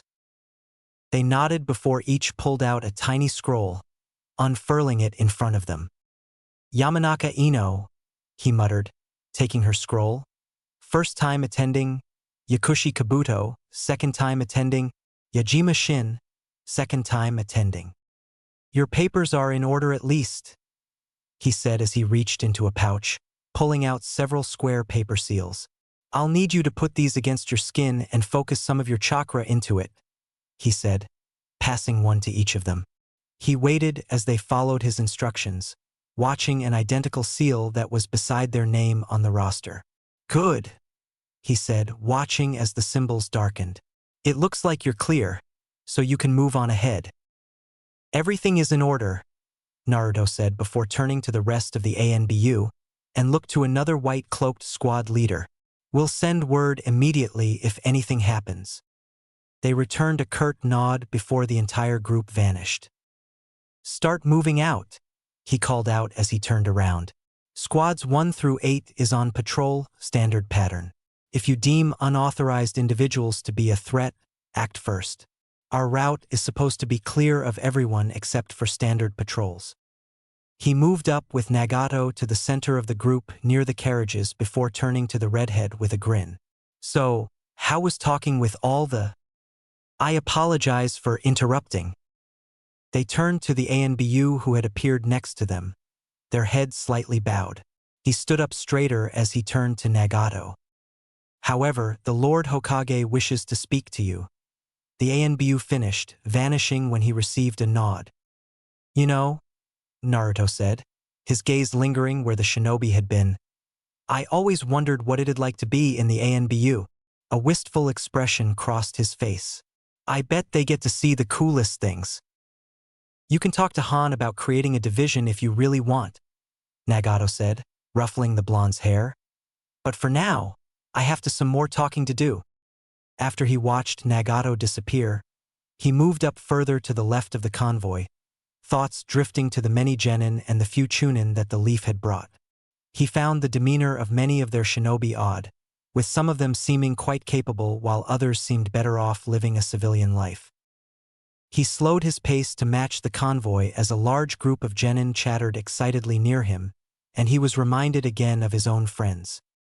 It's so damn busy this time of year, he muttered, frowning as he realized he hadn't had much chance to talk with the others over the past week. Even the old man, he was shaken out of his thoughts by a loud voice. You know, you don't look very strong. Naruto glanced to his right and raised an eyebrow at a boy, whose markings he recognized as those of an Inuzuka. Akamaru's telling me you are, but I don't see it. Don't bother listening to Kiba. Ino cut in as Naruto was about to respond. His dog's smarter than he is. I was just asking him a question, he growled. I want to see how strong I've gotten with Akamaru. You'll get plenty of chances to find that out, Naruto said, easily falling into the familiar banter. That's what the shinobi games are about, after all. Can you tell us a little about them? A girl with pink hair asked. I tried to find out more about them, but there wasn't much in the books. She trailed off and then she blushed. Sorry, I'm Sekure. Everyone calls me Naruto, he said, beaming. Well, he amended, scowling at the samurai. Almost everyone. He looked back to the girl and folded his arms. But most people would rather go to the events than read about them. And they change every time to try and keep things fair. Oh, Well, do you have any advice for us? She asked. We just graduated from the academy this year, so… He blinked in surprise. Really? You guys must be pretty well trained then. Most of the shinobi are fairly experienced genin or recently appointed chunin. Kakashi-sensei thought we could use the learning experience, she said, a brilliant smile on her face. We have our chunin exams coming up soon. Are you going to be in the games? A sullen voice asked. Looking to the Uchiha, he shook his head. Wouldn't be fair. I'm one of the proctors, you see, he added, seeing the boy narrow his eyes. So you are strong, Kiba said, a fierce smile on his face. Heh, I wonder how I'd do against someone like you. He trailed off as he glanced down at Akamaru, who had let out a small whine. I can't believe I'm agreeing with Ino, but your dog really is smarter than you, Sakura said, huffing as she folded her arms. Naruto would crush you like a bug. And how would you know that? Naruto asked, looking rather amused. I don't think I've seen any of you before today. She pointed to his forehead protector. There wasn't much about the games, but there was a lot about the Forbidden City. She paused. I saw your tassels. You're one of the Jinchuriki, aren't you? A wide smile spread across his face as he nodded. Fight me. He glanced again at the Uchiha, whose eyes gelled an odd gleam in them. What? Fight me when we get to the Forbidden City. He watched as the boy blinked and two crimson eyes bored into his own. Testing these eyes against someone like you would be perfect. I don't think that'd go so well with your leaders, he said, frowning as he noticed Sakura and another boy looked oddly uncomfortable. Naruto's right, Sasuke. Kakashi-sensei. He turned towards the lazy voice and saw that the Jonin had appeared right behind them. He'd get in trouble if he started beating up our genin, you know, he said, a friendly smile reaching his eyes. Naruto watched as it only served to make the Uchiha scowl darkly. Did you need anything from me, sir? The blonde asked, looking back to the Jonin. Nope, he said, still smiling. Just came to check up on my students. You know, Naruto said, glancing to the book in the Jonin's hand. You might want to put that away when we reach the city. The man just kept smiling. Don't say I didn't warn you, he muttered before looking back to Sakura. And he's your sensei?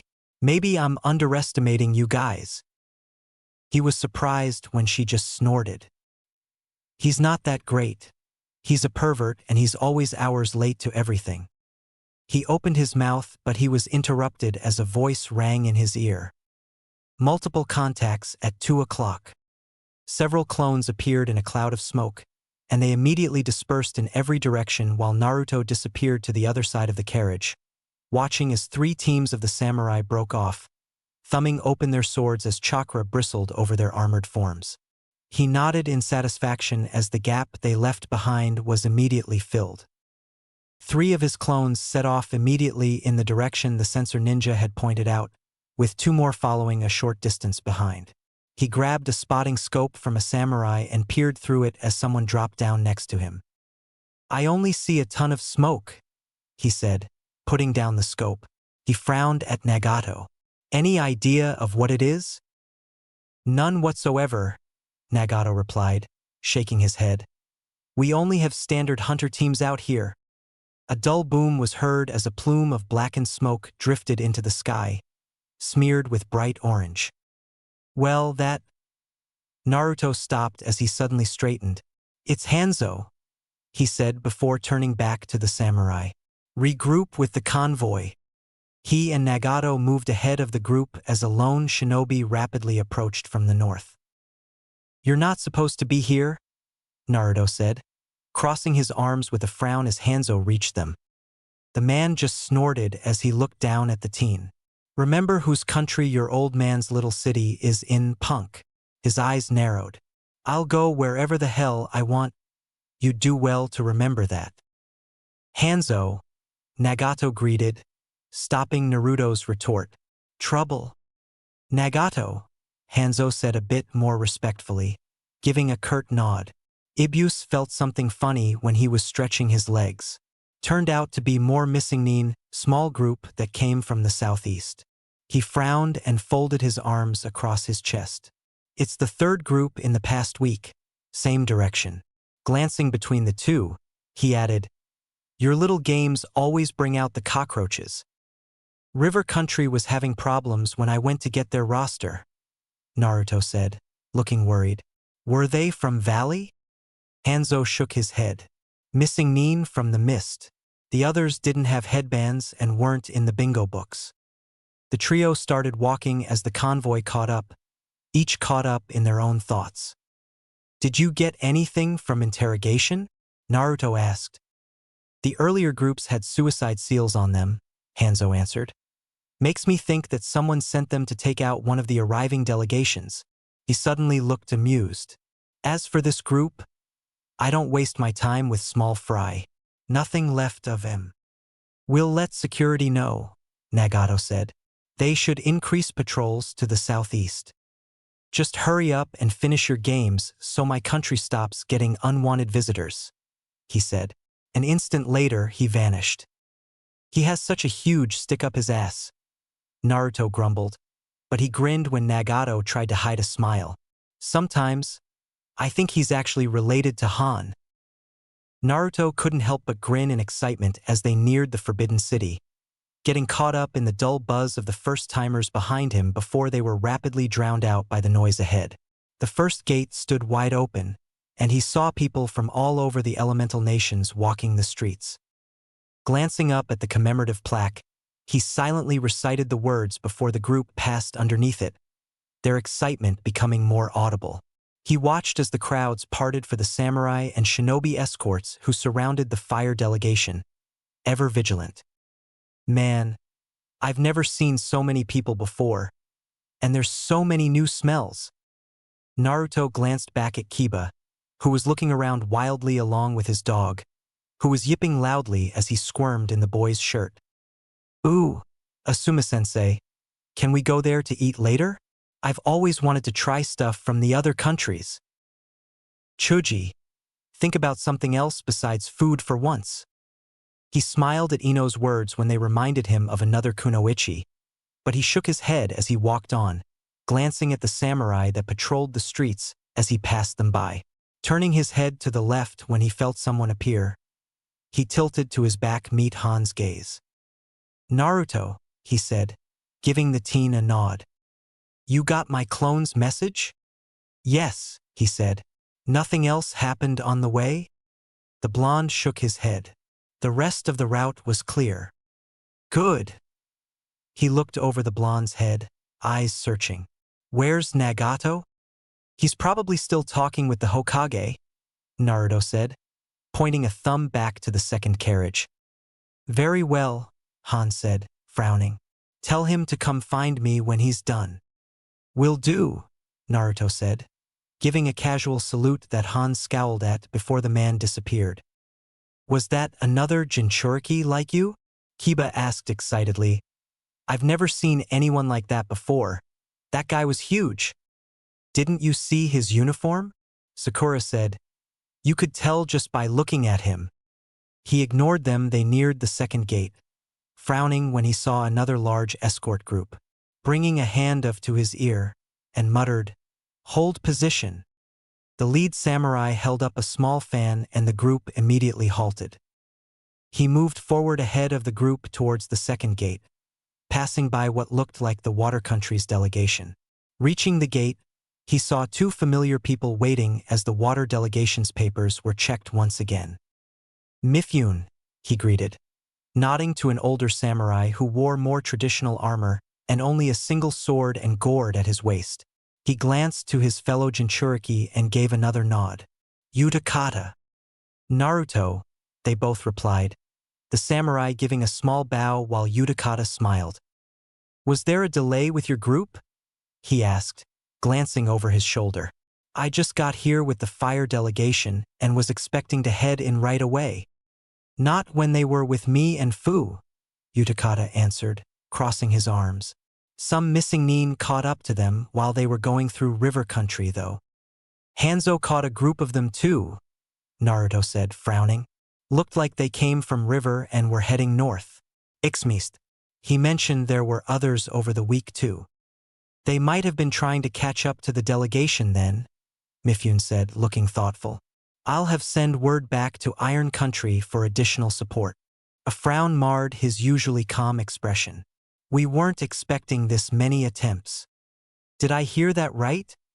A soft voice gently cut in. Don't tell me that I'll have to thank that old brute. Naruto turned to the voice before he quickly bowed. Lady Mizukiage, I'm sorry for not seeing you there. Nothing to worry about, she said, smiling warmly. After all, you must be busy, what with escorting the participants of all these countries. She paused a moment and looked the blonde over before her gaze settled on his face. I think you'd get along with Chojuro quite well. She shifted to the side and he instantly knew that he was looking at her personal escort.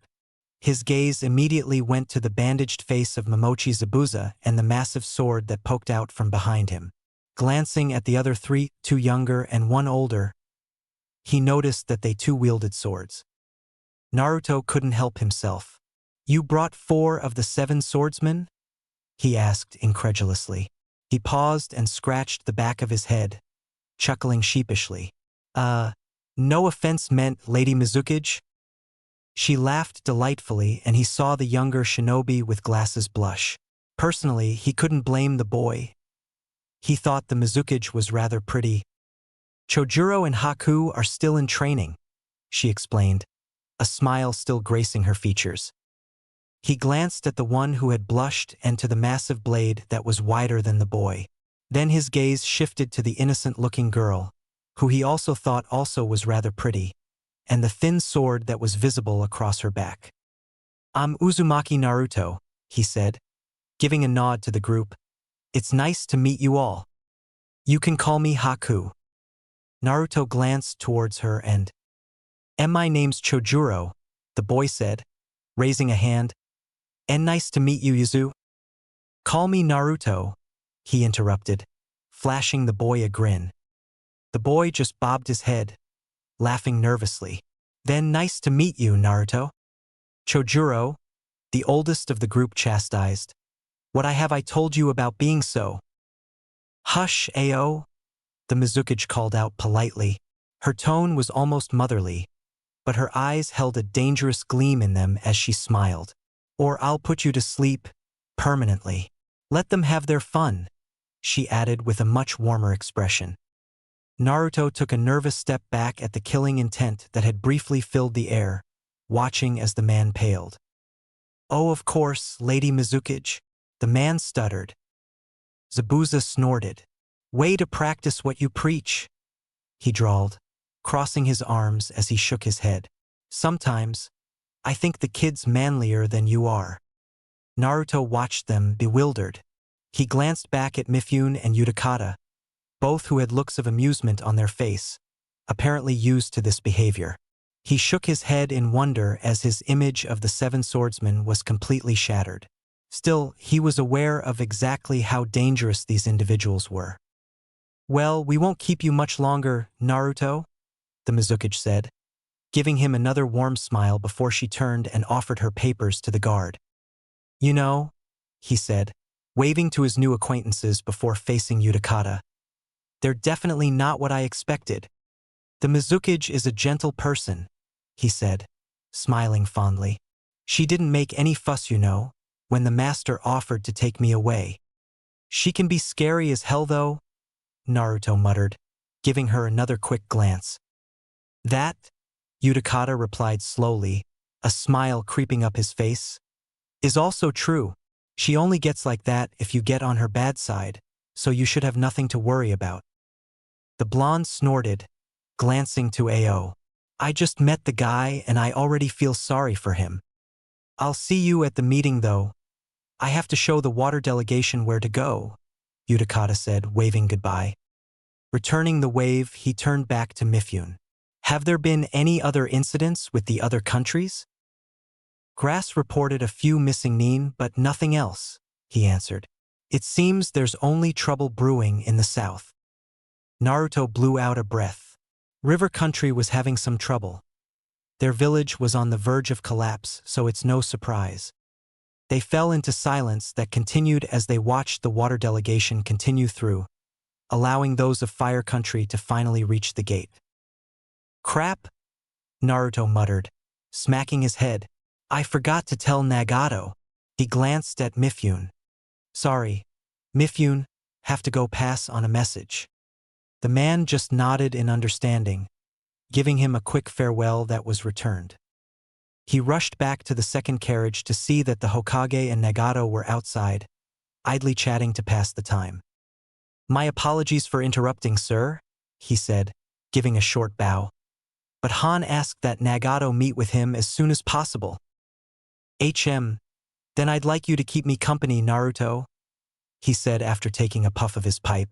He leaned forward and winked, whispering, "Or else I'll have to go and start talking with the daimyo, which is something I'd like to avoid for a little while." He paused and dropped the formalities.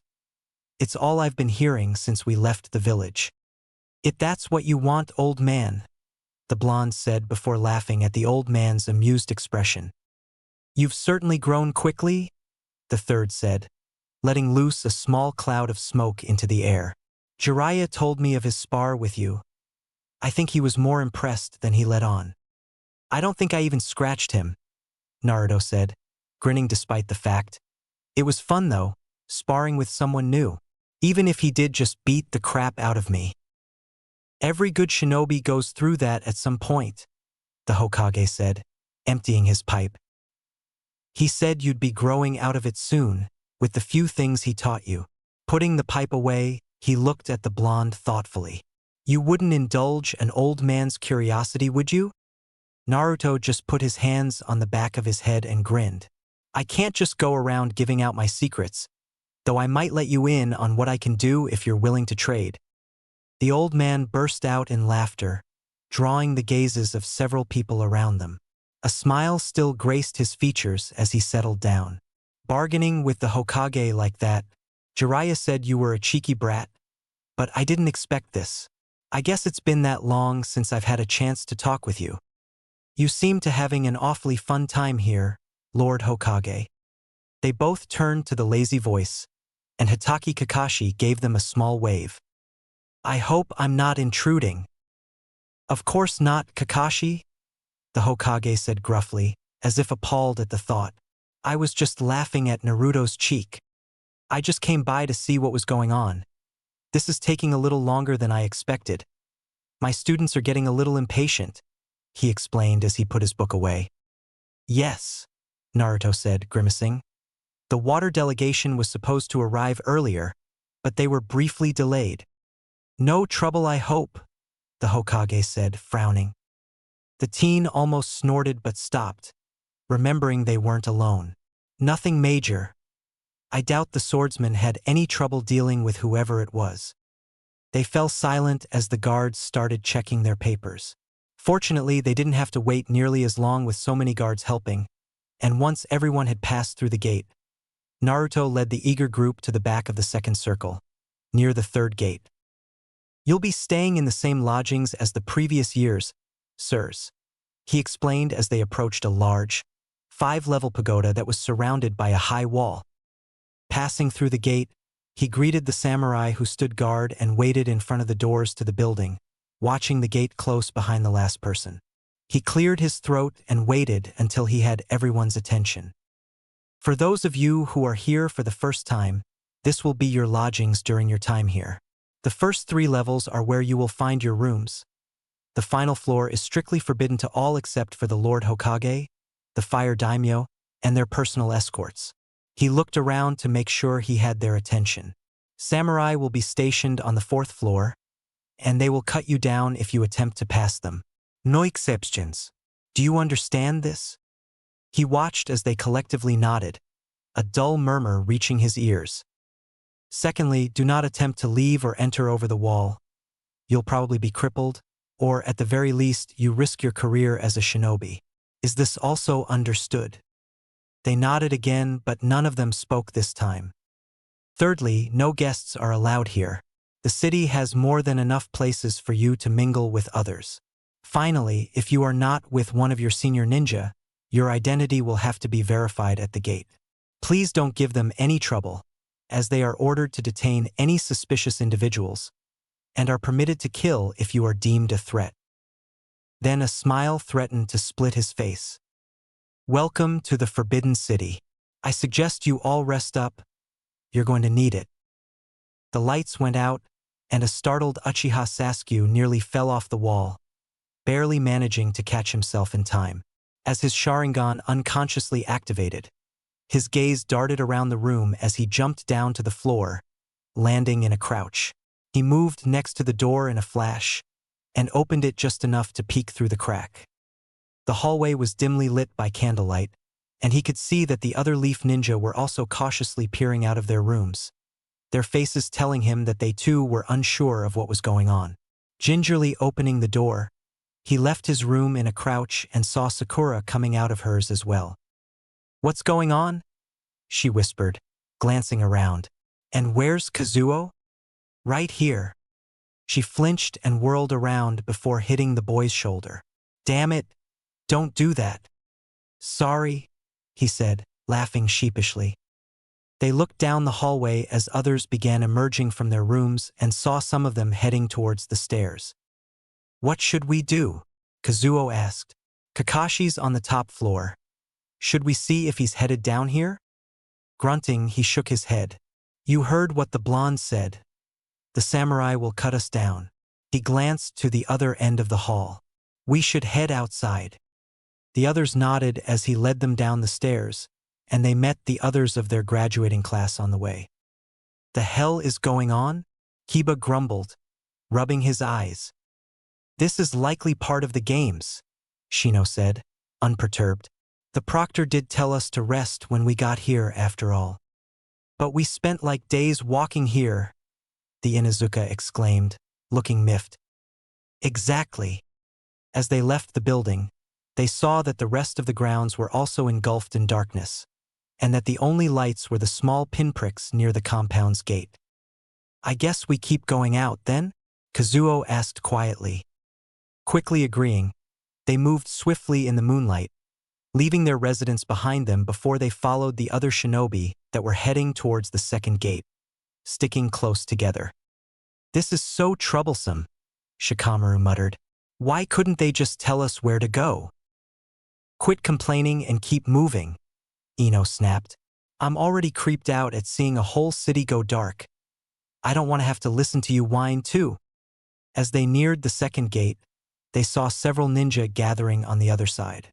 3 walls had also been put up, and the shadows they cast made the area look oddly foreboding. He felt like he was walking into some sort of slaughterhouse.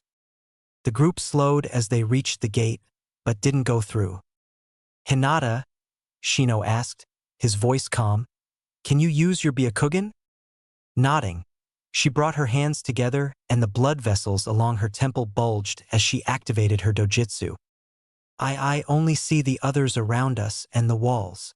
She focused more chakra into her eyes. "It's hard to make anything out on the other side." Sasuke didn't bother waiting around after her words.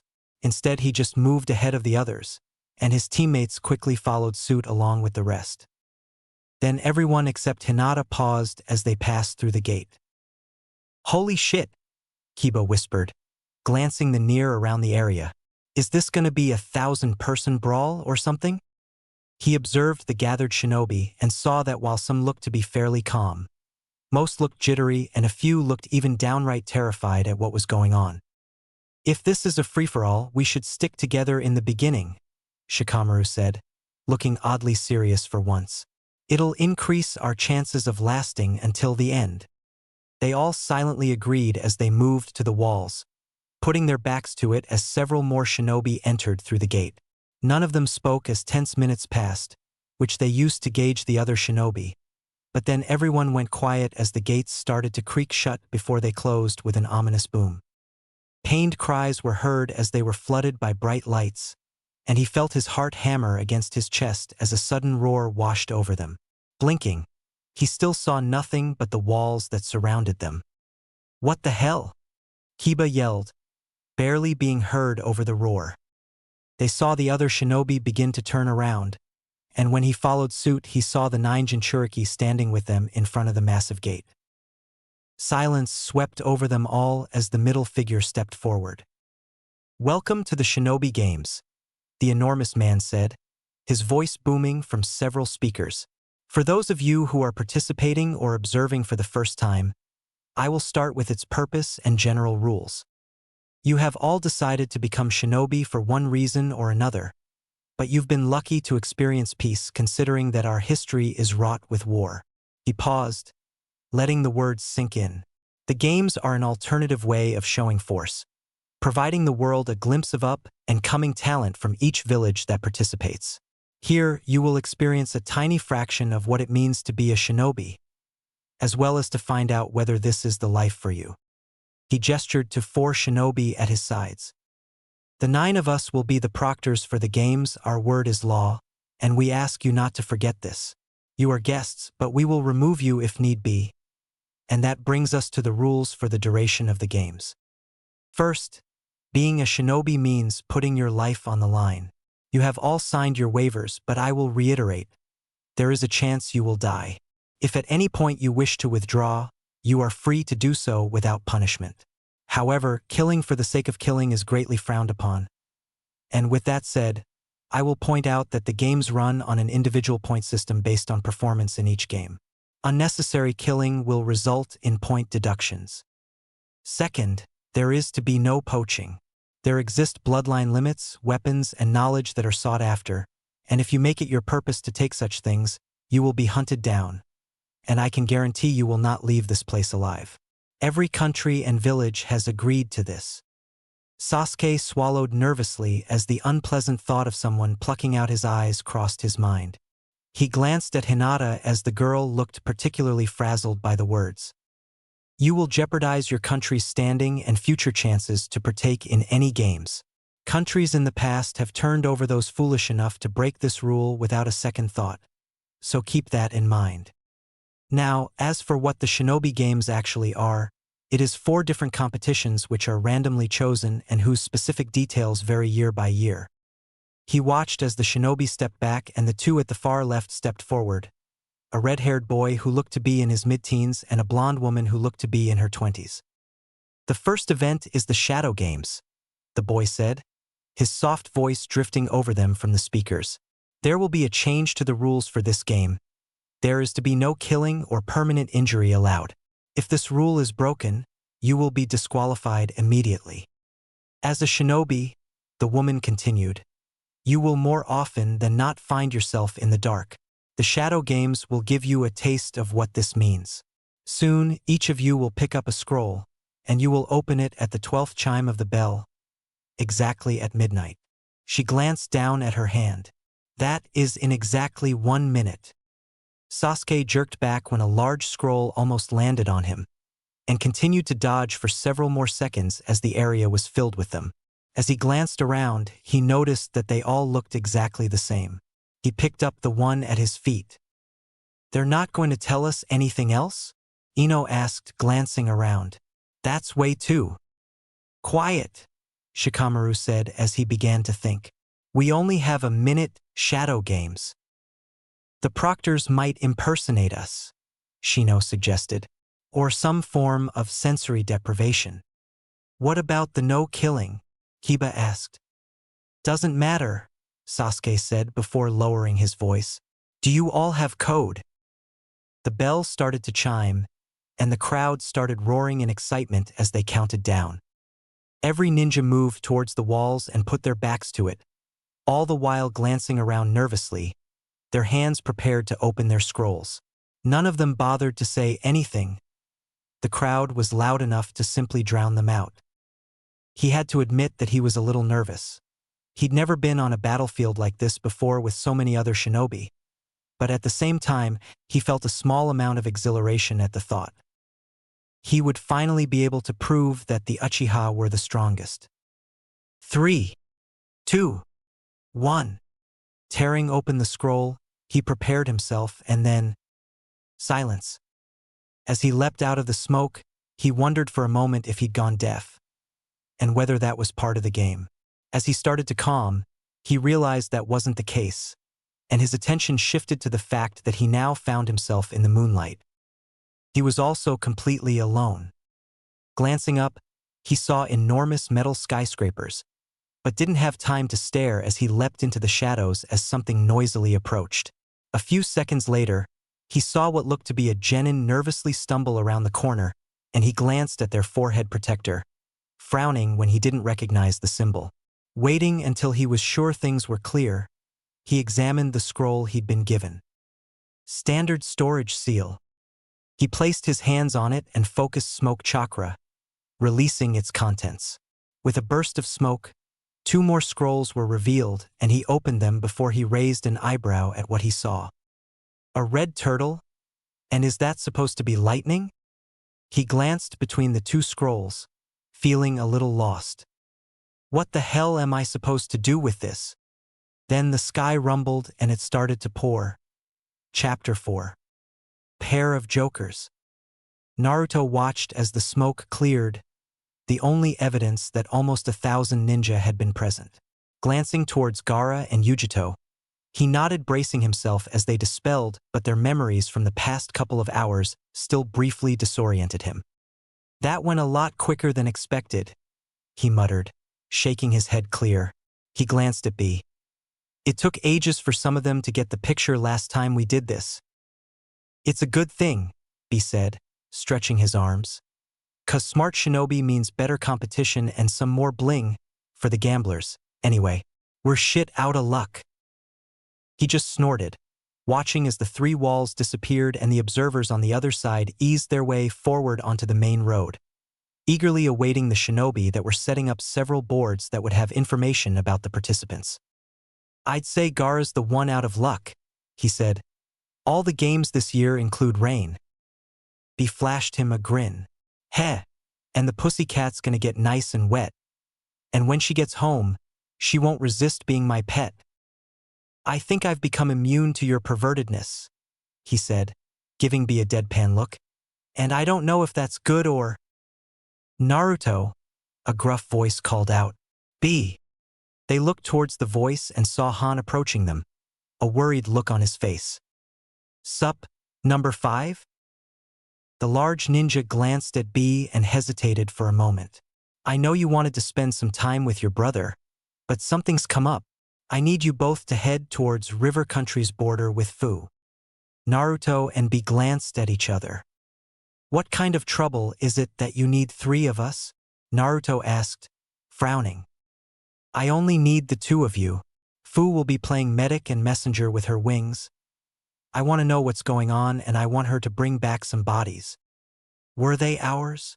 Naruto asked, straightening. And she'll be alone if she's coming back here. Han shook his head. Only the enemy, and they were using something to enhance their abilities. I want to know what. He paused. And the master has already cleared Fu. Nagato will be meeting up with her on the way back. Then what do we know so far? He asked, folding his arms. Patrols sent reports of unusually strong missing nin, along with bandits coming up from river, Han said. They've just started prodding the borders and some of our people were injured. And I'm guessing Hanzo is making sure the games don't spill into his village, right? Naruto asked, rolling his eyes. You'd figure he'd give us a little more trust. I'd be careful too if some random ass punks were running around in my backyard, B said. You can't blame the dude for standing guard. Come on, B. Even you have to admit he's an ass. Enough. You're both wasting time, Han said. I won't be able to send backup, but you should be able to handle whatever is at the borders with no problems. Gotcha, the blonde said, nodding. Where's Fu? Anyways, I've barely seen her around lately.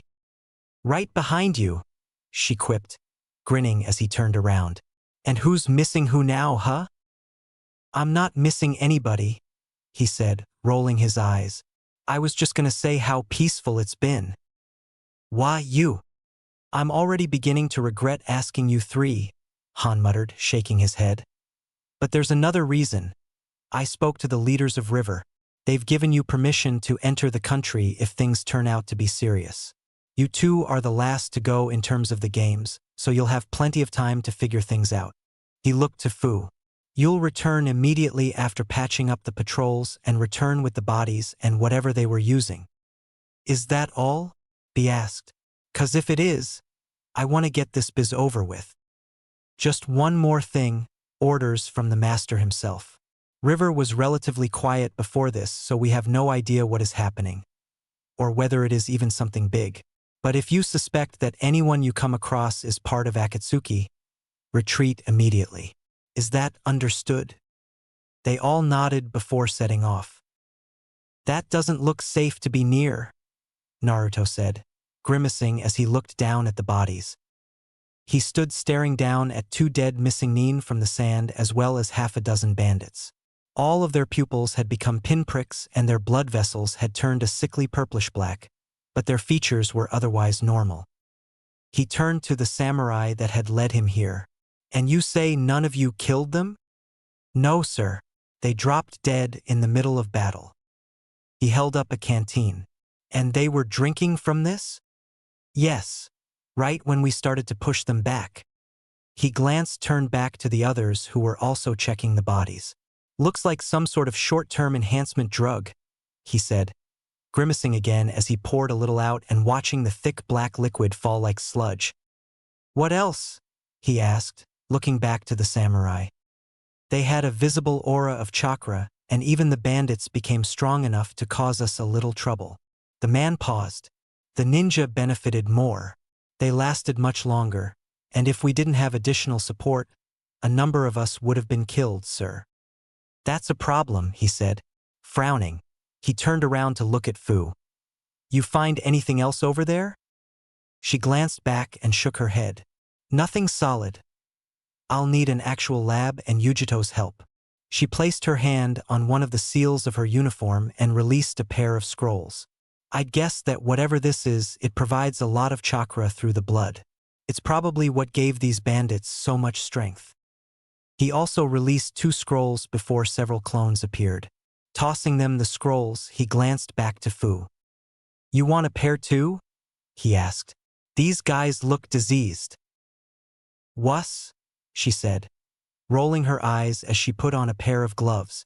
And here I thought you were actually manly enough for this, she added with a laugh. He just grumbled to himself as he turned to be. I want to check River. If bandits can get this strong, people will be in trouble, he said, thinking. Hell, even Mifune samurai will have trouble if there are a lot of them, especially if they have ninja. And he wasn't able to send that many in the first place, and… What are you doing? B looked up from a small notebook, a pencil in his hand. You don't get to see shit like this every day, so I'ma jot down some notes before it all fades away. You dig? So long as you're listening, he said before letting out a snort. Well, at least you're not opening them up or anything. Done, boss. He glanced up before doing a double take when he who his clones were talking to. What the hell? When did she become your boss? They looked at him and rolled their eyes. Ever since she asked you to seal the bodies, one of them said. Wah, but I'm supposed to be the boss. Well, you are, but we don't want to touch diseased-looking dudes either, the other one said. Plus, it added, handing Fu a scroll, we think she's a lot cuter than you. Naruto stood flabbergasted as they disappeared with a poof, and he knew the samurai turned away to stop from laughing. Nice, Naruto, he said, bobbing his head as he jotted something else down. Let's see. He trailed off as he began to mumble under his breath. I can't even beat the crap out of them, he grumbled, smacking his forehead with a palm. I swear, Dash. Well, I'm done here, so I'll be heading back, Fu said, ignoring everything as she went into her 3-tailed mode. You two be careful. I don't think I need to tell you what a powerful shinobi could do if they drank this stuff. They nodded, turning serious as they glanced at the bodies before they watched as she shot off into the distance, her wings fluttering behind her. Man, she didn't even look me in the face, Naruto mumbled, cradling his head. Don't worry, Ace. Now all you gotta do is play a little tag before you got the cat in the bag. Well, the other cat, I don't share with anyone.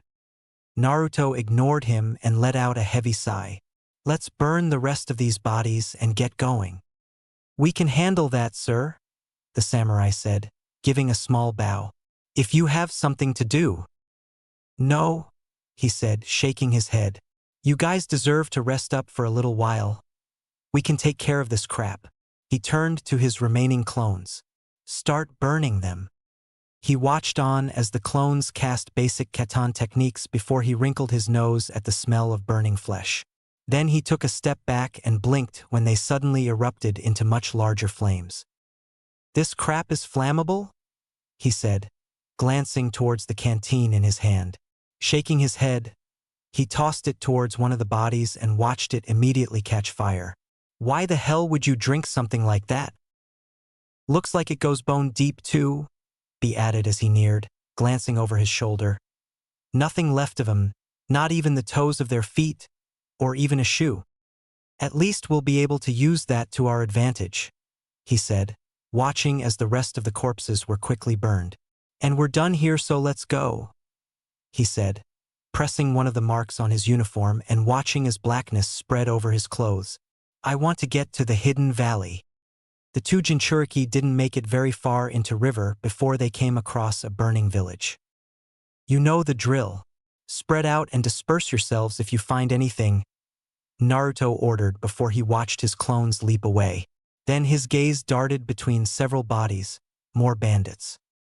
I got one of Mifyun's goons here, he said, waving at him to come over. He moved to his partner before grimacing. A squad leader, he said, frowning at the large horns before looking to the three bandits on the ground.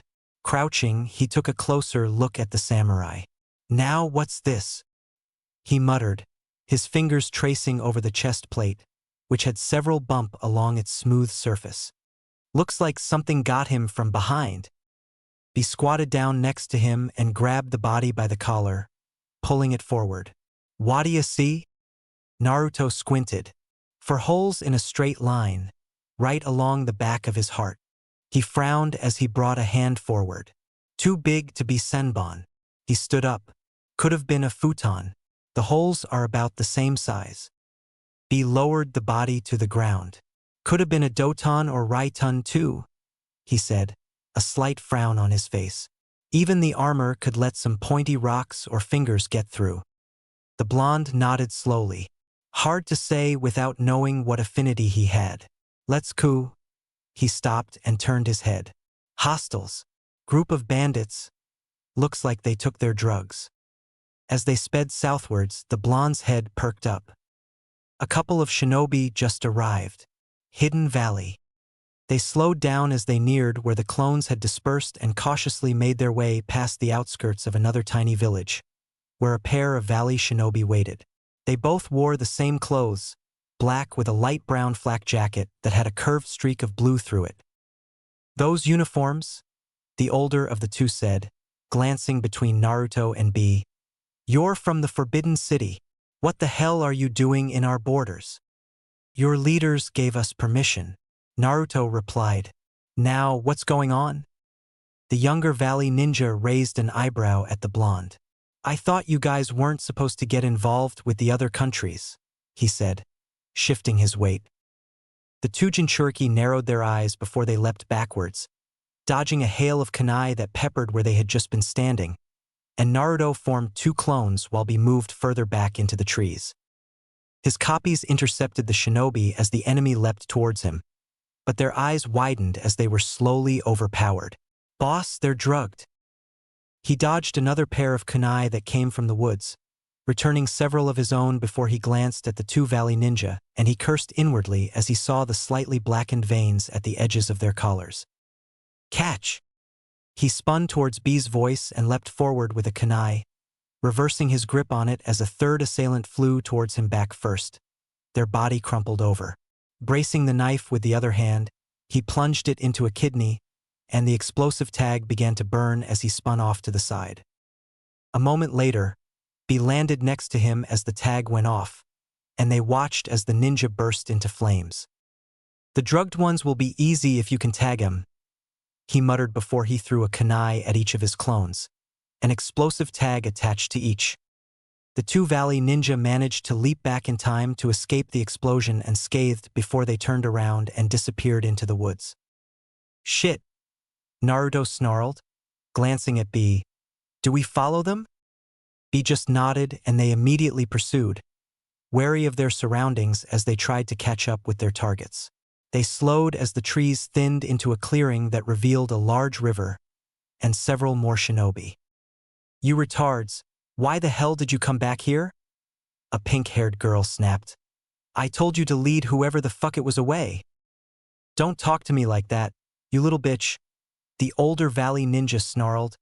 "You're—" A kunai slashed across his throat, and the man gurgled as he desperately tried to stem the flow of bright red blood as he fell to the ground. "Let that be a lesson for you trash," she said, glancing to the rest of the Valley Shinobi. "Remember your fucking places." Naruto ignored her words and counted half a dozen more shinobi including the girl, who was obviously their leader. "I'll distract, and you?" he whispered, glancing to his right. B nodded before he slipped off into the trees. Naruto quickly made his way to the left to the other side of where he thought B would go. Letting loose a handful of kunai, he leapt forward as the smoke bombs went off, hands already finishing their seals. "Futon. Shinkajioku." He trailed behind the random blades of wind that he had exhaled, satisfied as one of them downed a shinobi who had his back turned. As he swept past the falling body, he plunged a kunai into the back of the head, just in case. Coming in low, he whipped several explosive shuriken towards several airborne shinobi and caught another one with shrapnel, but he suddenly had to swerve to the right as a stream of water drilling into the ground beside him. "You shitheads!" the girl screamed, sounding panicked as jagged black lines began to creepy across her face. "You led a fucking Jinchuriki." B's lariat hit her from behind. "Go count while I bounce, bitch." Naruto moved to the side and continued on as his fingers formed a cross-shaped seal and two clones popped into existence behind him. He glanced back to see one of them drive a palm into her gut, stopping her for a moment before the other one moved to strike at her back.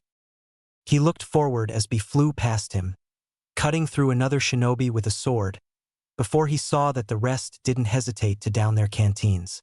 He frowned as they were suddenly surrounded by a foul purple aura of chakra that managed to deflect several of his shuriken. "So that's what he meant," he muttered, remembering the samurai's words. Dropping more smoke bombs at his feet, he jumped back and let his two clones from behind take his place as they ran through the smoke. "Whoa," he said, surprised as he barely moved in time as one of his clones dispersed.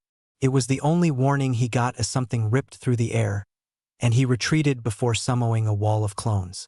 They got reinforcements. He swapped with a clone as a large golden arrow passed through where he had just been standing, and he glanced back to see that a small crater had formed where it had struck the ground. A sudden lull fell over the clearing as the smoke settled in front of him, revealing a monstrous-looking shinobi. "Now that's some freaky shit," B muttered, raising an eyebrow as he stepped up beside the blonde.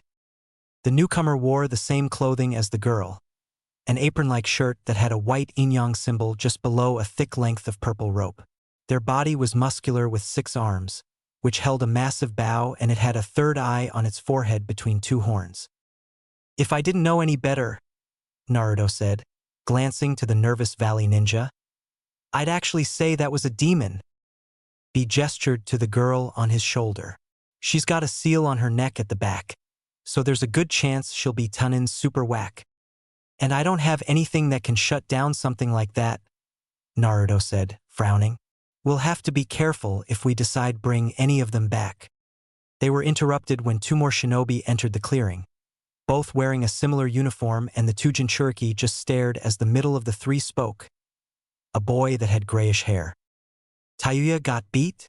He chuckled as he shook his head, then glanced between the 2 Jinchuriki and laughed. "Didn't think she'd be taken down by a couple of pieces of trash," he said, laughing as the 2 Jinchuriki narrowed their eyes. "Punk, you better watch what you say," B said, "or a couple of Jinchuriki lords are going to be fucking up your day." The heavy-set shinobi snorted. Would you listen to that? He asked, chuckling, rhyming like a kid and talking like they're better than us. At least they're better than the usual trash, the transformed shinobi said, grinning. We'll need to start at level 2. A dull thud resounded as the unconscious Tayuya hit the ground. Which ones are we keeping alive? Naruto asked, watching as the 2 newcomers began to transform. The girl was smart enough to know we were a threat, so we keep her, B said. As for them, we'll show these punks they're messin' with the best. Then we start putting the fuckers to rest. We'll decide at the end who we're gonna bend. Tahu Kagebunsin no Jutsu. A dozen of his clones shot forward as the enemy moved towards them, while the 6-armed shinobi leapt back into the woods. I got the one in the trees, he said, dodging to the right as a massive arrow shot past him, destroying a line of clones. He ducked under a tree that was thrown and whipped a handful of shuriken at the large shinobi before pumping more chakra into his legs. He shot forward towards the trees, scowling as another arrow flew by him. Shit, he's already getting used to my movements, he muttered. He glanced backwards at the sound of crashing trees before he moved his fingers into a seal. Half a dozen more clones popped into existence and 3 of them turned around, heading towards the shinobi that had decided to pursue him while the rest spread out around him. Moments later, an arrow clipped a clone to his right before he glanced back as another set of memories reached him. First, he muttered, hands going through several seals, Henge no Jutsu. Then he formed another cross-shaped seal and the forest was suddenly filled with hundreds of copies of his pursuer, a large orange monstrosity. They began to dash away in every direction before suddenly turning and moving as one.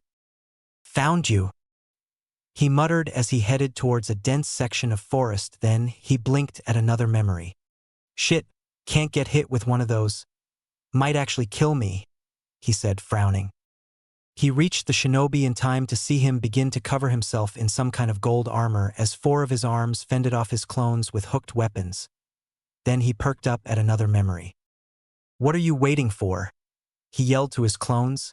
Kill the trash. The ninja leapt back and snarled at him.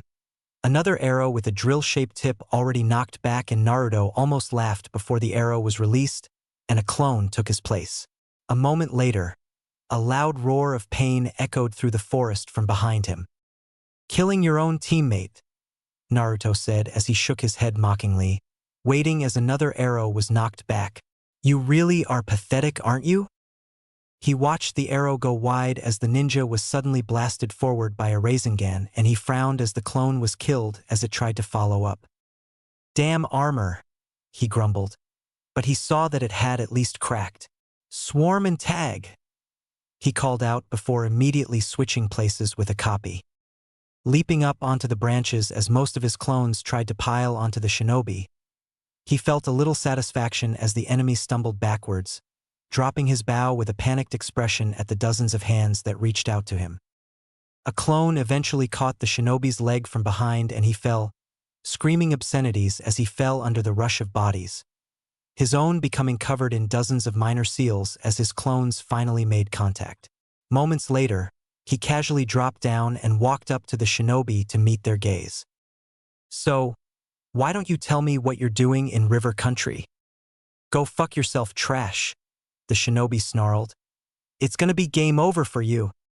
Your friend's not coming, he said, crossing his arms. You actually did kill. The blonde dodged a wad of something from the shinobi's mouth before raising an eyebrow. You know, you're really… He paused and blinked. Well, looks like your time's up. We found someone more important. Dodging another wad of spit, he crouched down and neatly slit the shinobi's throat. As he moved to stand, he brought up a finger to another seal as blood continued to spurt, and he made sure it was gone before he turned to clone.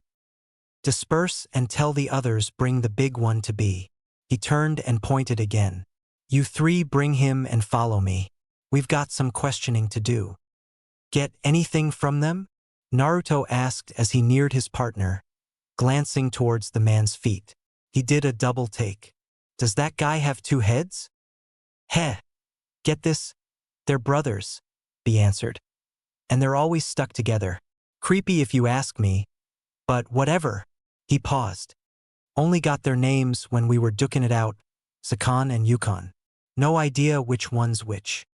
They look crispy.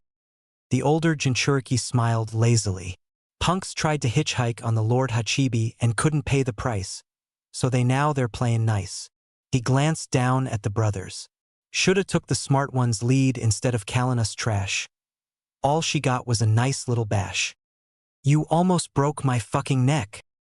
How many more of you are there? Naruto asked, ignoring her as he said a hand. He paused as his clones appeared beside him and dropped 2 bodies. You could just be a team of missing Nin, but you're in the middle of taking over a country. Naruto watched as they glanced up warily when B unsheathed a sword. He already said you have more backup, the blonde continued, pointing at the smaller body. So talk unless you'd rather us kill you now and go looking for them. He paused and looked at them. And don't think we won't. You just tore through a peaceful country and that'll make the old man hurt. And that pisses both of us more than you calling.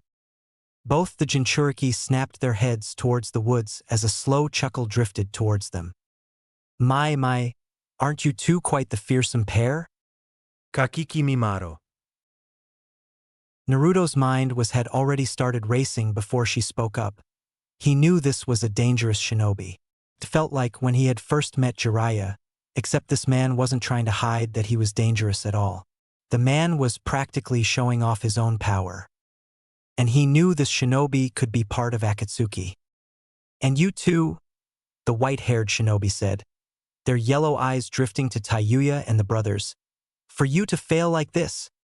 The blonde couldn't hold back the shiver that went up his spine at the disturbingly amused smile.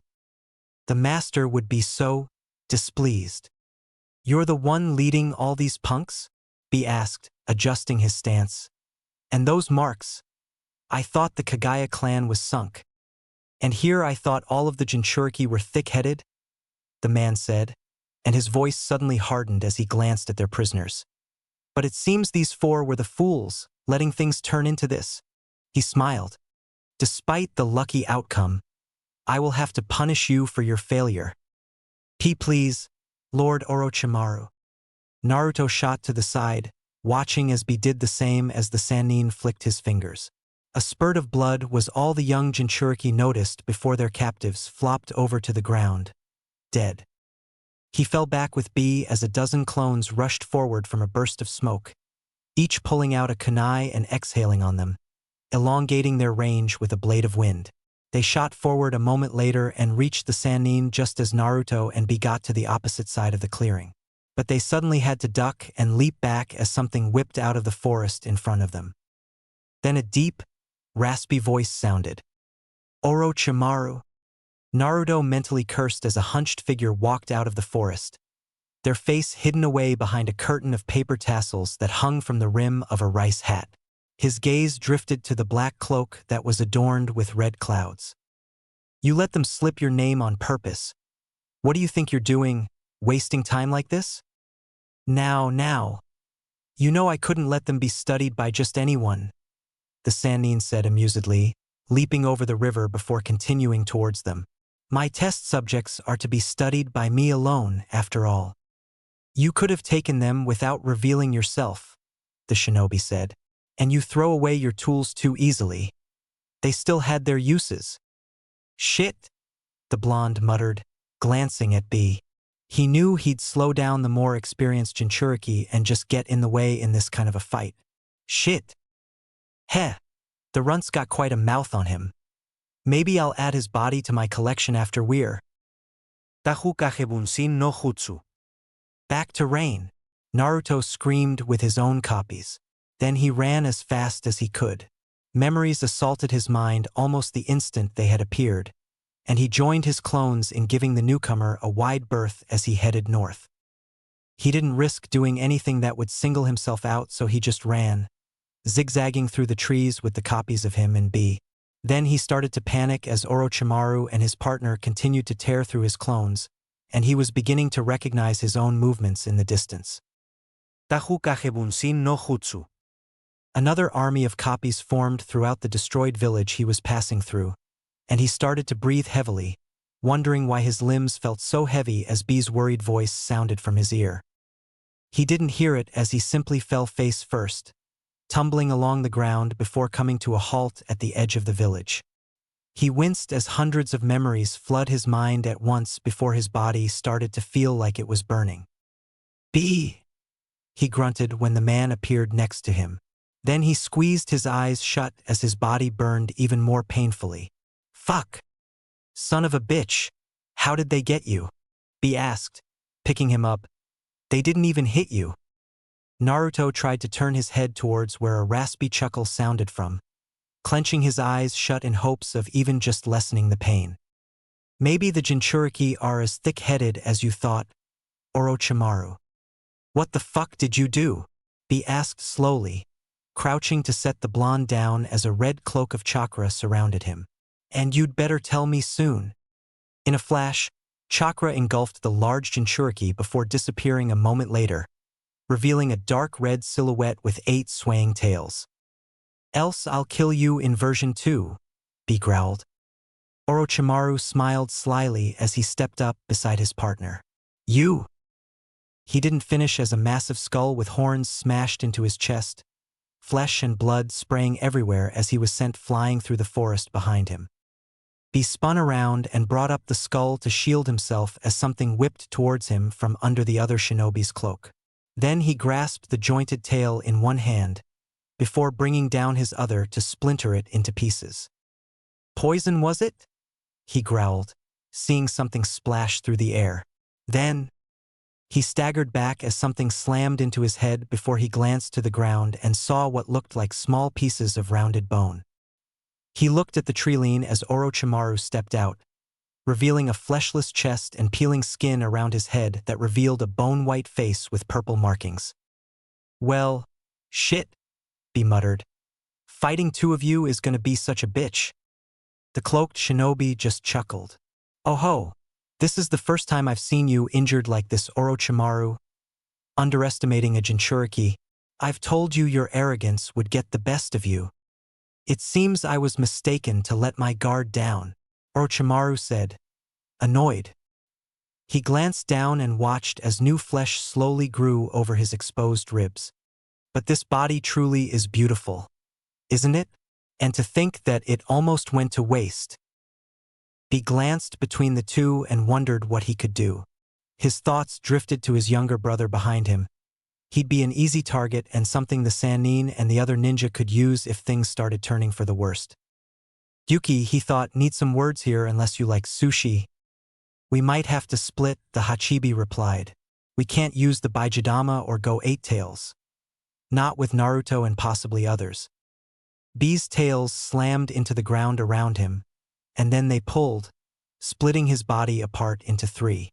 The 2-tailed form reverted back into a human as he shot back to Naruto while the 3-tailed forms rushed towards to stall the enemy. He scooped up the young Jinchuriki and bolted to the north, soon cursing as he heard the sounds of combat drawing nearer and nearer. "Damn it," he muttered, glancing down. "Why you just chillin' in your box, you stupid fox?" Looking over his shoulder, he saw trees toppling over a short distance away before the sounds of explosions gave way to a wall of flame that licked at his heels. Gritting his teeth, he pumped even more chakra into his legs and continued as fast as he could. He finally grinned when he saw first village they had come across. "Yuki," he thought, "almost your time to shine." A 3-tailed form shot past him and simply started running through the trees and ripping open a clear path. The other ran alongside him and grasped his shoulder before it slowly merged with his body. B was barely even a blur as he tore through the air into rain, and his feet ripped the earth apart as he skidded to a stop in front of his remaining 3-tail form, who immediately merged with him. Orochimaru and his partner crossed the border just as B transformed, and they stopped in their tracks before they started to fall back. "Motherfuckers think you're going AWOL?" he roared, his voice rumbling through the air. "Fuck that. I'ma make you play ball," he finished, spitting forth a dense ball of chakra. It crossed the distance between him and the shinobi in an instant, and then a flash of light lit the darkened skies as the Baijidama detonated, engulfing the area with a dome of pure energy. B turned back to normal a moment later, cursing under his breath as he rushed back to Naruto. "Fuck!" he grunted, writhing in pain. "It hurts." Naruto started screaming before they even got halfway to their destination. B just grit his teeth and ignored the teen in his arms as he moved as fast as he could. "The fox is beginning to piss me off," he thought. "The hell's his problem, letting the kid flop?" "He was always the most stubborn of us," Yuki replied, "but even that doesn't explain why he's like this." Pushing himself even more as he saw metal skyscrapers in the distance, he ignored several of Hanzo's patrols and blew past them as he headed towards a large abandoned section of the hidden rain. He nearly let out a sigh of relief as he felt raindrops, but he just waited. He wasn't disappointed as Yujito suddenly appeared. "B?" She stopped at the sound of Naruto's screaming before motioning to him to lay the boy down. "What the hell happened?" "Poison," he said, crouching as he gently laid the young Jinchuriki down. A moment later, several of his tentacles provided shelter from the light rain before he continued. "Orochimaru and another shinobi, and if you ask me, I didn't see." She twitched at the name before cutting open and removing the young Jinchuriki's shirt, quickly inspecting him as she brought her hands over his torso. "You're right. No cuts or scrapes." She frowned. "Might have been airborne or absorbed through the skin." "Already tried to give him some sleep in," B said, watching as she moved her hands to his head. "But the kid just kept on screaming." "Shit," she said, as she focused chakra into her hands. "Where the hell is?" "I'm here," Nagato said, appearing next to. He looked at Naruto as he crouched. "What happened?" "Poison," Yujito said, "possibly from a sannin." He snapped his head towards B as he moved his hands to Naruto's head. "Akatsuki?" he asked, pressing his hands down and letting go when the teen finally fell silent. He glanced down after he let go to make sure the seal would hold. B nodded grimly. "He had a friend too, so looks like they run like we do." "We should." "Nagato," Yujito cut in. "I need you check him. There's more poison entering his body and I can't figure why." He focused his chakra into Rinnegan before their gaze drifted over Naruto. "There's a foreign chakra throughout his body." "The fodder used some drinks and seals," B said, frowning. "Gave him a lot of chakra. Nasty enough that even I could feel." "I saw what Fu brought back," Nagato said as he shook his head. "This is different." His hands moved through several hand seals before his fingers pressed into Naruto's abdomen, and he watched as small black lines began to spread. It was already dispersing, but that will speed it up. He glanced at Yujito. "I can't say if that's what was making the poison, though."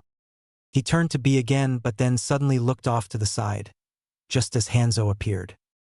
"What do you think you're doing?" he asked gruffly.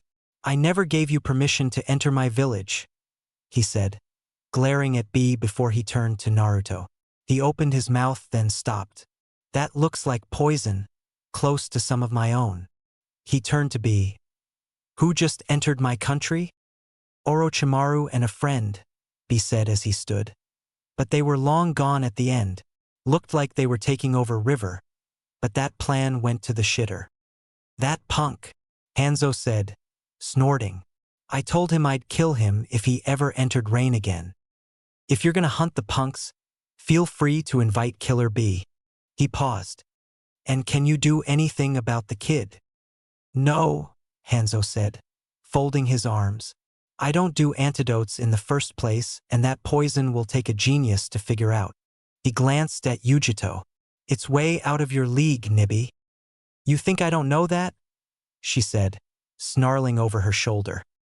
He raised an eyebrow at her feral look.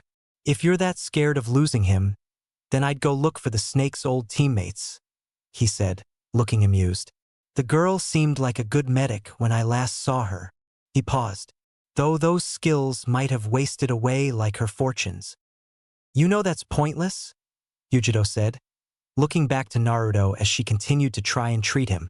Bets are taken for the games everywhere. There's no way we could find her in time. She glanced at Nagato. And your seal worked? The level of poison in his body hasn't increased. Good, he said, sighing as he felt a little relief.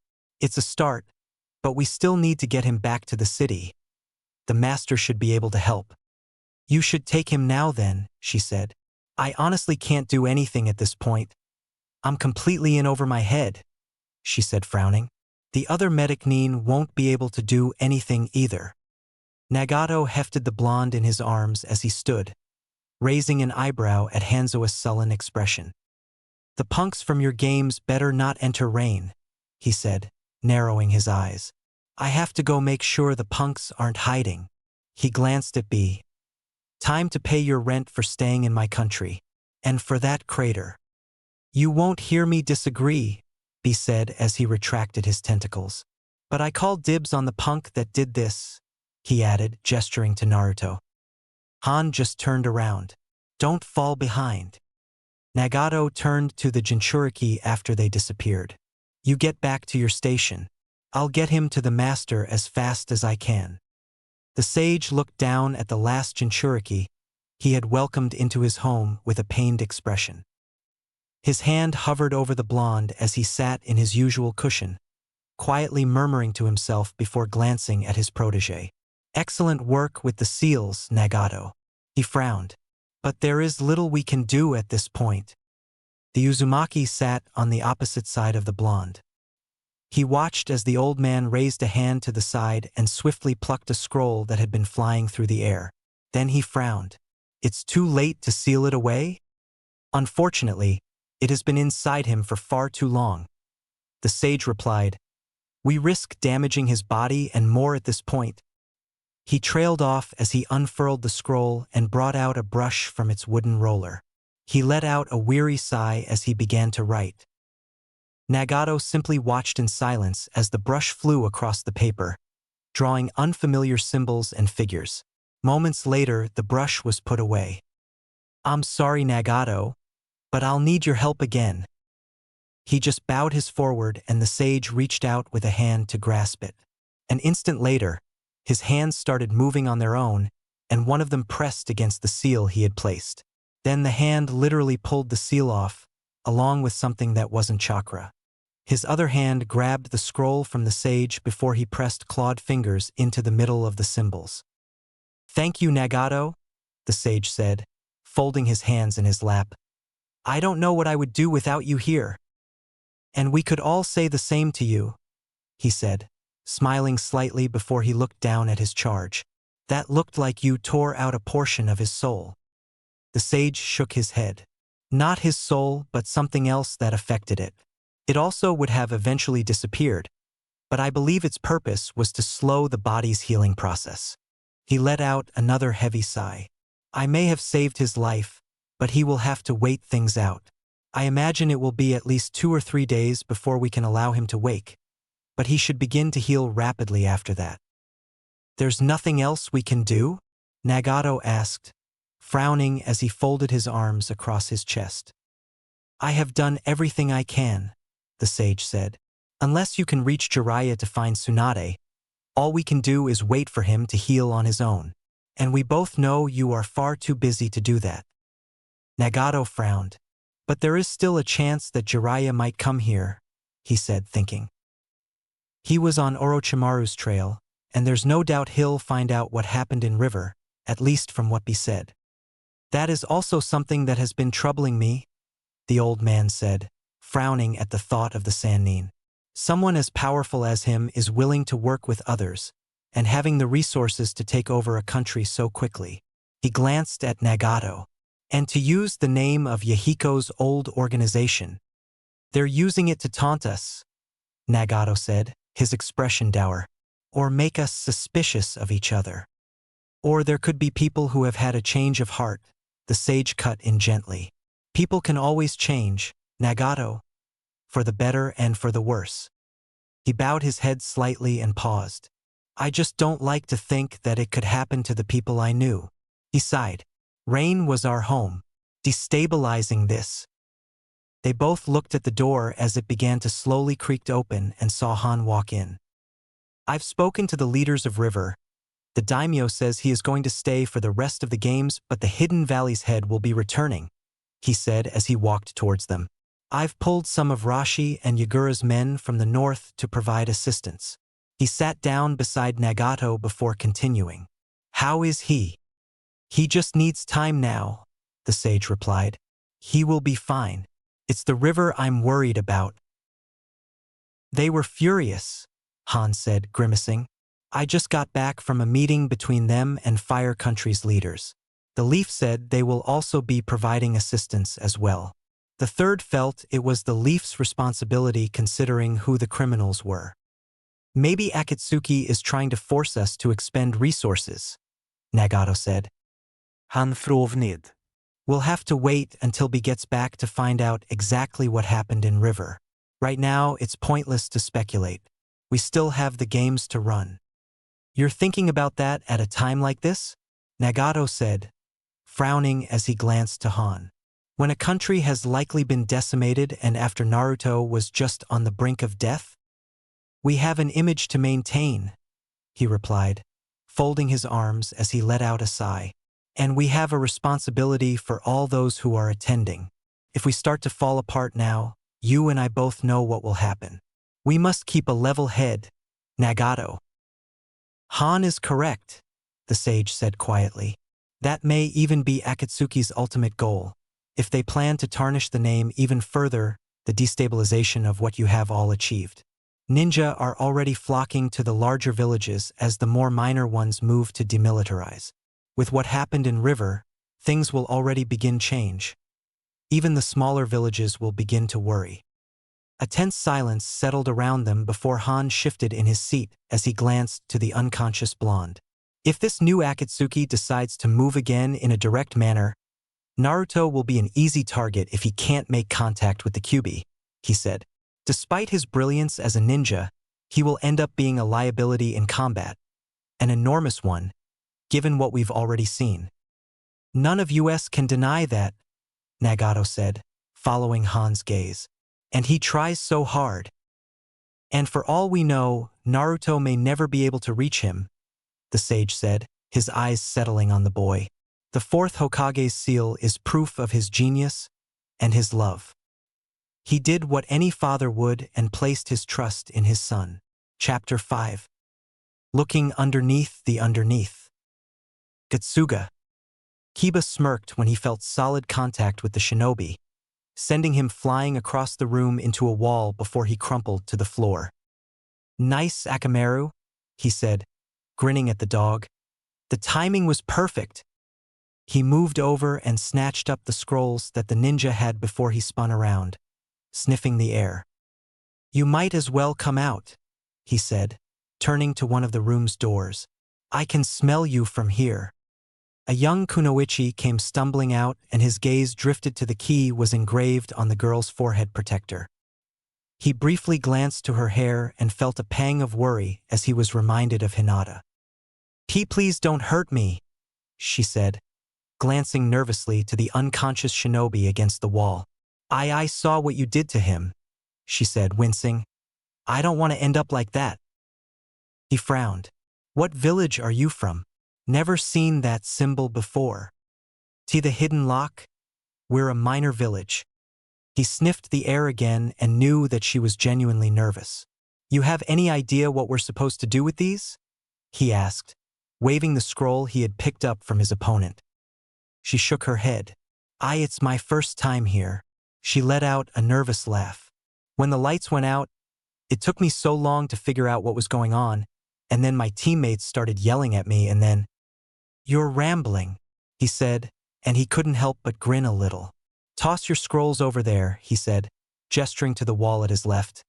"And you stay right where you are after that and I won't have to do that to you," he finished, gesturing to the unconscious shinobi. He saw her wince again before she hastily pulled out 2 scrolls and tossed them towards the wall. "You smell anything, Akamaru?" he asked, slowly making his way to the wall. The dog yipped and shook its head. "Huh, looks like you might be telling the truth," he said, Akamaru has a pretty good nose for these things. He picked up the scrolls before looking back at the girl. You want to try teaming up for now? He asked, glancing towards her. At least until we figure out what the heck is going on? Her eyes brightened and a hesitant smile crossed her face. Really? She paused. Are we allowed to do that? Probably, he said, shrugging. They only told us that we weren't allowed to do kill or whatever. Right, she said. But why would you want to help me? He scratched the back of his head and laughed. You actually remind me of my teammate, and I know she's probably terrified right now. He trailed off before frowning. She laughed again, just as nervous. I don't think they could be as bad. Let's get out of here first, he said, cutting her short. He looked back to unconscious Ninja. I don't want him waking up and catching us off guard. He gestured for her to follow. I saw a place on the way up here that we could use to talk. We can head there. Are all of the Leaf's ninja as strong as you? She asked, glancing at him nervously. I don't know how my village is going to be able to do anything. How many of you are there? He asked, genuinely curious. The hidden key could only send about half a dozen. He blinked and looked at her in astonishment. Half a dozen? He asked, incredulous. The leaf looked like it sent about 100 ninja to me. 100? She squeaked. In here, he said, glancing behind them. And yeah, about 100. The room had a ladder that led up to the rafters of what looked to be a large storage room, and they settled in one of the far corners. Akamaru, keep guard while we figure this out, all right? Kiba asked, scratching behind the dog's ears. The girl giggled when he yipped. All right, Kiba said, setting down the scrolls she'd given him as he pulled out his own. I'll show you what I started with. He unfurled them and revealed one had a blue slug while the other had flames. Now, let's see what you started with, he said, unfurling the scrolls she'd given him. Then smoke suddenly engulfed them. What the hell? He yelled, managing to scramble back before he stumbled over, his limbs feeling heavy. The kunoichi smiled when the smoke cleared, and he saw her hair had changed to a light brown. I was lucky to find you first, she said, picking up a struggling Akamaru. A tracker will be useful for this part of the competition. Shit, he growled. Shit, I'm so stupid. You acted exactly like Hinata. That's the Hyuga on your team, right? She asked, looking thoughtful. Thanks for the name. A kunai flashed into her hands, and she brought it to Akamaru's throat. What the hell do you think you're doing? He said, panicking. You're not allowed to kill. Not allowed to kill other ninja, she said, rolling her eyes. They wouldn't care less about a dog, but I'm not going to kill him yet, she added, seeing his relief. He'll stay nice and healthy if you do exactly what I tell you to do, all right? Scowling, he just nodded and watched helplessly as she pulled out a piece of cloth before putting it over Akamaru's nose, making him slowly fall unconscious. She gave him a wink. Brute force isn't going to do much for you here. When Rock Lee was told that he would be going to the Shinobi Games this year, he swore that it would be the year he would beat Niji. Thank you, my friend, he said, pocketing 2 scrolls as he stared down at the unconscious Cloud Ninja. You were a most youthful opponent. But that would come later. First, he had to meet up with his team. Flipping forward onto the side of a nearby building, he ran up its wall until he reached the top, ignoring the cold downpour around him. Then he frowned as he squinted into the distance at the tallest structure he could see. A long ways to go, he muttered, bring a hand to his chin. Niji and Tenten will be thinking the same. Coming to a decision, he turned to the left before leaping to an adjacent building. He made his way around, ensuring that he remained the same distance away from his landmark, but he stopped at the sound of a muffled explosion far below him, and he moved to investigate. A 3-way battle greeted him, and he almost ignored it to continue his search for his teammates until he saw the Uchiha crest. He took a moment to decide why he was going to help, as he debated between helping a fellow leaf ninja or because he wanted to test himself against a genius. Shaking his head, he leapt towards the blind side of the Cloud Ninja as the Uchiha ducked under several kunai. In a flash, he was behind his enemy and struck out with a leg only for it to shatter a pillar of earth that suddenly rose up. Leaping back, he stayed alert until he reached his comrade's side. Then he met a suspicious gaze before it dropped to his forehead protector. "Who the hell are you?" "Rock Lee," he replied, giving a nod. "But I've heard of you, Uchiha Sasuke." He glanced back to their opponents. "And I eventually wish to test myself against your genius. But first, let's defeat these two." Sasuke didn't get a chance to respond as he dodged a trio of kunai. He looked at the Cloud Ninja that threw them and shot forward as his Sharingan tracked the enemy's arms, releasing another group of knives. Quickly glancing over to his new ally, he made sure the other shinobi was engaged before he threw several shuriken. Grinning as the ninja dodged and started going through several hand seals, he pulled his arms together and the wires caught on the shinobi's sides, entangling the enemy a moment later as they finished their technique. "Damn it," Sasuke said, letting go of his wires as he saw chakra rush towards him through the wires.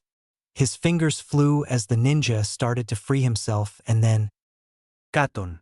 Gokakyu no Jutsu. the older Cloud Ninja's eyes widened as he leapt back, the wires continuing to loosen, but he didn't notice the kunai that flew off to his side. A moment later, the explosive tag on it detonated and sent him flying towards a wall before something green collided with his head. The Uchiha made an annoyed sound as he narrowed his eyes. "I didn't need your help. It's best if we finish things quickly," Lee said. "And that kind of attitude won't last you very long, my friend." He blinked as the Uchiha began to walk away. "You're not willing to work with me?" "I thought you wanted to fight," Sasuke said as he turned around. "And I'm interested to see who would willingly fight someone from my clan." Lee grinned but shook his head. "Not this early in the games. First, we have to make sure the leaf remains strong." He blinked when he was ignored and watched the Uchiha rush forward, making him swerve to the side to avoid a fist. He maneuvered to a large pipe as he fell back before he slipped into it. "Wait, my friend," he said, turning around as the Uchiha entered. "We'll be able to battle later in the games. For now, we must ensure the hidden leaf's place at the top." "You know what to do with these then?" the Uchiha asked, patting the pouch full of scrolls. He shook his head. No. "But there will be a bigger group of leaf ninja gathering. We'll need to meet up with them as soon as we can." "And how do you know that?" Sasuke asked, narrowing his eyes. "We weren't told about anything." "I don't know your own sensei's reasons for not warning you," Lee said. "But the second timers did not, because this competition is ultimately about individual ninja." He crossed his arms.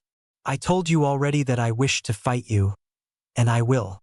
But right now there is a need for teamwork, or else the leaf will look weak." "How do I know you're not lying?" the Uchiha asked. "The games are obviously about looking underneath the underneath. I would offer you the scrolls we just won, but I don't think that would convince you. So let us fight instead," Lee said, grinning. "It will be the fastest way." He watched as Sasuke returned his grin before falling into a defensive stance. Then he gave him a nod before rushing forward, planning on defeating the Uchiha with several decisive blows. Sasuke blinked when his opponent simply disappeared, and then his eyes widened before his jaw slammed shut as he was propelled straight into the air. He didn't have time to think as he felt his legs swept from under him, and then he suddenly found himself horizontal before a heel slammed straight down into his gut. Lee leapt back and stared at the stunned Uchiha, satisfied with himself. One can only participate in the shinobi games twice. Many choose to come back as a chunin in order to prove their leadership. Others return to improve different things about themselves. Some quit being a ninja. He watched as Sasuke slowly rose, staring in disbelief. "Your Sharingan. It is said that it can reveal all types of nin, gen, and taijutsu. But a novice with a Sharingan is still a novice." He grimaced as he trailed off. Last year we faced the Kazakage's children and candidates for the Seven Swordsmen. This year, there are rumors about candidates for the Hidden Rocks Explosion Corps and even the Hidden Mist's second coming of the demon. He walked up to the Uchiha and offered a hand. My team learned that being a genius wasn't enough in this competition, he said, waiting. If you are anything like me and Niji, then you have a desire to become stronger, so join us in helping the leaf first, he said, smiling fiercely. And then afterwards, we can fight for the title of strongest. Ino winced as she rubbed her aching shoulders. It had already been almost a day and daylight was slowly fading away, and she wanted nothing more than to lie down and fall asleep. Blondie, lazy and fattest. She winced as her hopes were dashed. What is it? She asked tiredly, elbowing Choji before he could explode again. Get ready to move, the Chunin ordered. You're taking out another summoning station. Cloud and Sand Ninja are fighting over it right now, and you're going to make sure neither of them gets it. You'll be paired with same recon team as your last run and have 2 more teams going in with you. You got that? Got it, they all mumbled, nodding. Then she rounded on Choji. Damn it. Stop getting worked up so easily. It's getting annoying now. Easy for you to say, he said, glowering. He doesn't call you a harpy all day, does he? It's just a name, Choji, she said, nearly pulling her hair out in frustration. And would you go easy on us, at least?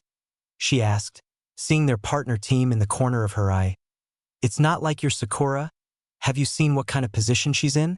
Be a little. Now you're the one that needs to calm down, Ino, Shikamaru said, rubbing his temples. She held her breath and slowly exhaled instead of giving in to the urge of lashing out. Breathing in once more, she just let out a ragged breath before her shoulders sagged. She felt like crying because she was hungry, dirty, covered in cuts and scrapes, and her hair was a mess. Shaking her head, she looked up as their partner team approached. Seeing her rival look so downtrodden didn't make her feel any better either, in fact. It made her feel even worse. Are you guys ready to move? She asked, glancing between Hinata, Shino, and Sakura. If we don't get going soon, the Chunin's gonna start screaming again. We are always ready, Shino said, giving a curt nod. Then let's get moving, Shikamaru said, standing up as he yawned. Hinata, you'll be in front again. Is that all right? Ino winced, feeling pity as the Hyuga just nodded, looking exhausted. Are you gonna be all right? She asked, frowning. Then she glanced at Sakura. Same with you. The both of you look like you need some rest. The pink-haired girl scoffed. Don't talk like you're better than us, Ino. You look just as. Squad 14, a voice called out. Are you ready yet, damn it? Everyone winced and began to move. A few minutes later, Ino took her position at the rear of the formation as they set off and sidled up to her old best friend. Are you sure you're doing okay? She asked and watched as the girl did a double take. Don't think I'm asking 'cause I care, she said, rolling her eyes. I'm just asking 'cause I know hate this more than I do. I didn't think being a ninja would be this hard, Sakura said, chuckling half-heartedly. I haven't eaten all day and only got 4 hours of sleep, and even if he's a temp, I'm still worried about Kazuo, 'cause he hasn't shown up anywhere. She grimaced. And Sasuke is gone with the Hyuga and the Spandex Kid. She sighed. I just feel so useless, Ino. I know we aren't on the best of terms, but what do I do? She winced inwardly, unsure of what to say. Then she was saved from answering by the enemy of all things. You've got to be kidding me, she snarled, fumbling as he flung several kunai before reaching into her pouch. It hasn't even been a minute. Bringing out a second kunai, she blocked more pieces of flying metal before she engaged the enemy with the rest of her group. She winced as she collided with a larger shinobi, the knife in her hand sparking as it struck metal. Then she blinked. Kiba? She asked incredulously. What the hell are you doing? Sorry, the Inuzuka said, his voice gruff. I don't have a choice. The heck are you talking about? she said, leaping back to dodge a kick. Why? She was cut off as Kiba leapt back to dodge a kunai. Kiba, what do you think you're doing? Sakura asked, brandishing another kunai. That, Shino said, furrowing his brow, is something I wish to know as well. Puppeteer, he said as he leapt forward again. He's behind me somewhere.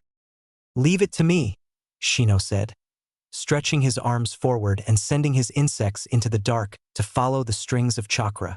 Then he frowned as they suddenly cut off, leaving his teammate to sag to the ground.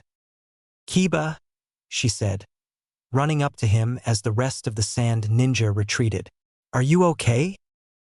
She watched as he carefully pulled out Akamaru before gingerly standing up.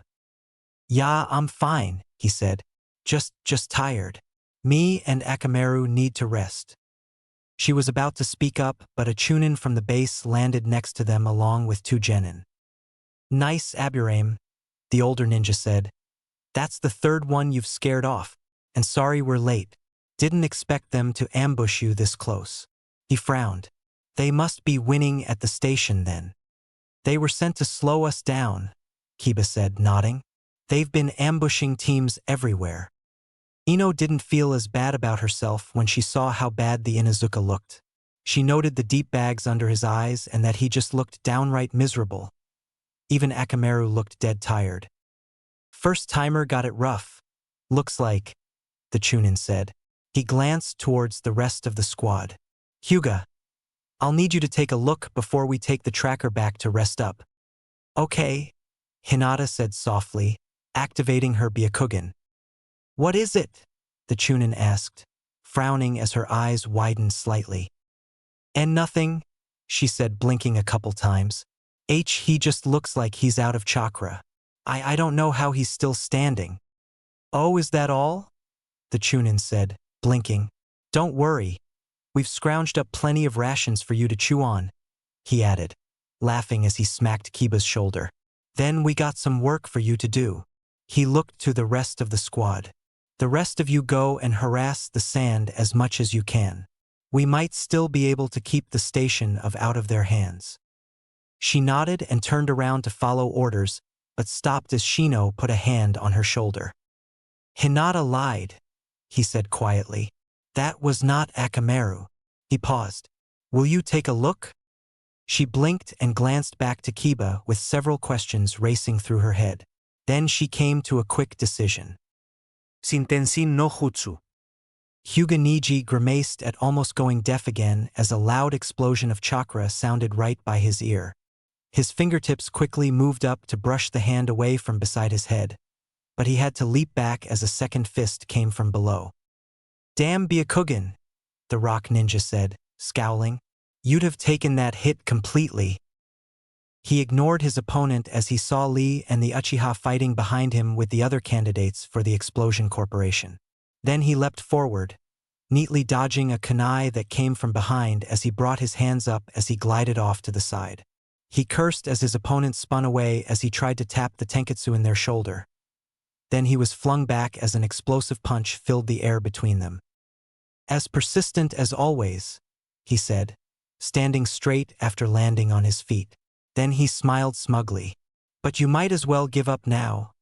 The Leaf will be taking this station, not the hidden rock. The ninja cursed as several Leaf reinforcements arrived before he fell back with his team. Uchiha, he said, turning around as the corner of his mouth turned up slightly. You were slowing down near the end. He paused. Maybe you should go rest. Go to hell, Hyuga, Sasuke said, scowling as his Sharingan faded away. I saw you almost lose your head, so why don't you take your own advice?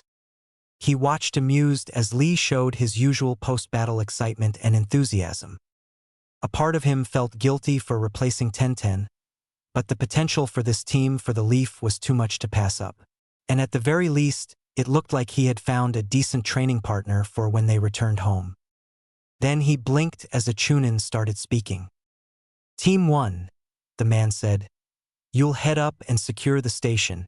The rest of you make sure nothing gets in or out until then. All right? Niji moved to the stairs with the others and then continued up when he saw the way was clear. No traps this time, the Uchiha said, warily glancing around. That means we have a difficult fight ahead of us, my friend, Lee said as they moved into a large room. The Hyuga's gaze drifted to the paper seals that were placed on 3 small pillars, and then he let out a slow grin at his teammates' words. A triple seal barrier, he said, moving up to one of the pillars. It was present last year as well. We must remove them at the same time. What happens after that? Sasuke said, glancing towards him.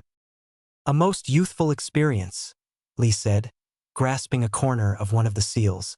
This will be our toughest battle so far, Sasuke, for we get to fight ourselves. To be more accurate, Niji said, it will replicate us as we are when the seals are removed. As we are? The Uchiha asked, raising an eyebrow. So our dojutsu? He just nodded and met Sasuke's gaze with his activated Byakugan, and then he grinned as the Sharingan swirled into existence. Now, he said, tearing off the seal with the others. Then he cursed. What the Uchiha said, taking a step back. You didn't mention anything like that. We should have known, Lee said, but he was smiling fiercely. But even this is a little unexpected. He looked between the copies of him and his team, but his gaze eventually lingered on the replica of Lee, and its 2 very different eyes. We'll need to work as a team, he said immediately, dropping into his fighting stance. If one of us gets taken down, it's over. But a part of his mind drifted as he stared into the replica's mismatched eyes, and he remembered when different dojutsu had met his gaze. Fate had acknowledged him that day, though for what he couldn't be sure. All he knew was that he swore to find out and that nothing would stop him, not even the seal upon his forehead. Worry about yourself then, Hyuga, Sasuke said smugly. I won't be losing to some stupid copies. Yash, Lee said, his limbs moving in a flurry before he dropped into his own stance. I will promise not to lose, but if I do, I will complete several days' worth of my training at once. Niji just focused and readied his body. I will not lose simply because fate has decreed it. Shikamaru glanced back to the rest of the squad. Oi, let's get moving, all right? He said tiredly. Sand might win the station, and that'd be so troublesome to try and take back. He trailed off as he waited to people to start moving but was mildly surprised when his blonde teammate rushed over to him. Shikamaru, Ino whispered. We have a big problem. He rubbed his temples and sighed. What is it now? He asked. We don't have time. Kiba's gonna destroy our summoning station, she said. Akunoichi is blackmailing him with Akamaru. He snapped to attention. Damn it, they probably threatened to kill him, and he wouldn't risk anything after that. He paused and bit his lip. What did he tell you exactly? They want the station destroyed, and that he said they'd kill Akamaru if he sent anyone after them. He doesn't know who he's holding either. He just sighed and folded his arms.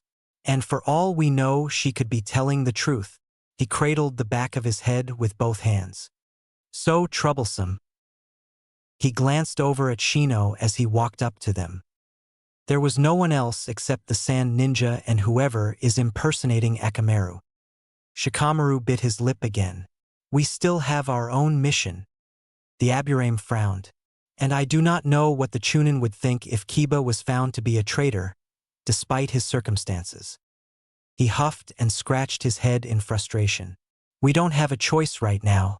We'll have to wait until we get back. But what about the station? Ino asked, frowning. We could take forever getting back. He scowled in frustration at the idea of ratting out a friend, but he knew Ino was also right. So damn troublesome, he grumbled as he pinched his nose. No, we're not gonna let Kiba sit out to dry. We go slow the sand down and come back here right after. There will be defenses for the station as well, Shino added. They will likely need time to prepare for the attempt. I agree that we should complete out mission and return quickly. All right, Shikamaru called out, turning around. Start heading out. He glanced at Shino as they joined the rear of the formation. This was perfectly timed. Yes. They knew to use you and Hinata. He paused. Can you wait behind? If that infiltrator is strong, he might not need much time. He grimaced. We probably wouldn't make it back in time, so I need you to track who you can. Shino paused for a moment. Very well. He nodded as the Aburame fell back before he pushed himself into the middle of the formation. Shino's heading back to do something for me, so we're down a person, he said. So we'll figure out how we're going to do this after we're closer. He looked over to the head of the formation.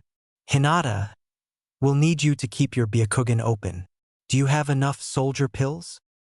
Why yes, she called back tiredly. But my vision's getting blurry. I'll only be able to warn you. That's fine, he said, but he inwardly cursed. Just let us know if anything comes near. He glanced around him and winced as he saw that losing Shino would make things much more difficult.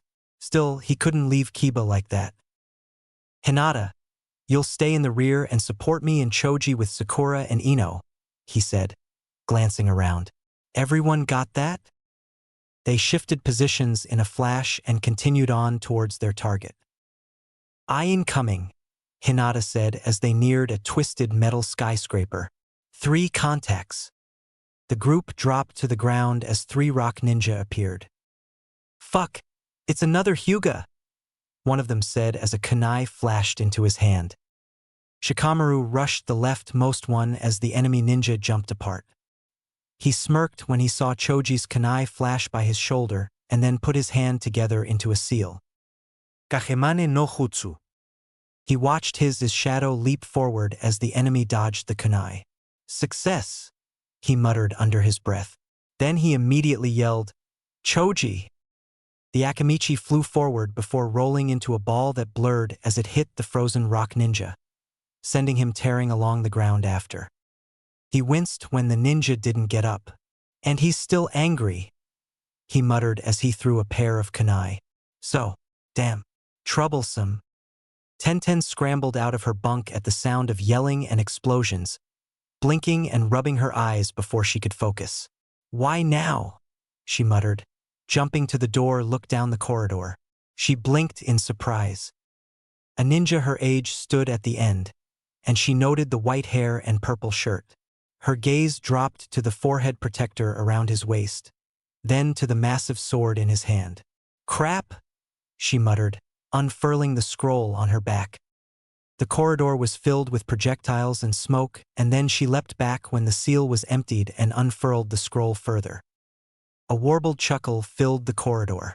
You've got some crappy luck. She blinked as the smoke cleared and saw the mist ninja literally shake off her weapons along with bits of water that slowly came back to him. Oh, you've got to be kidding me. A freaking swordsman, she said, grimacing. Why me? She fell back as he rushed.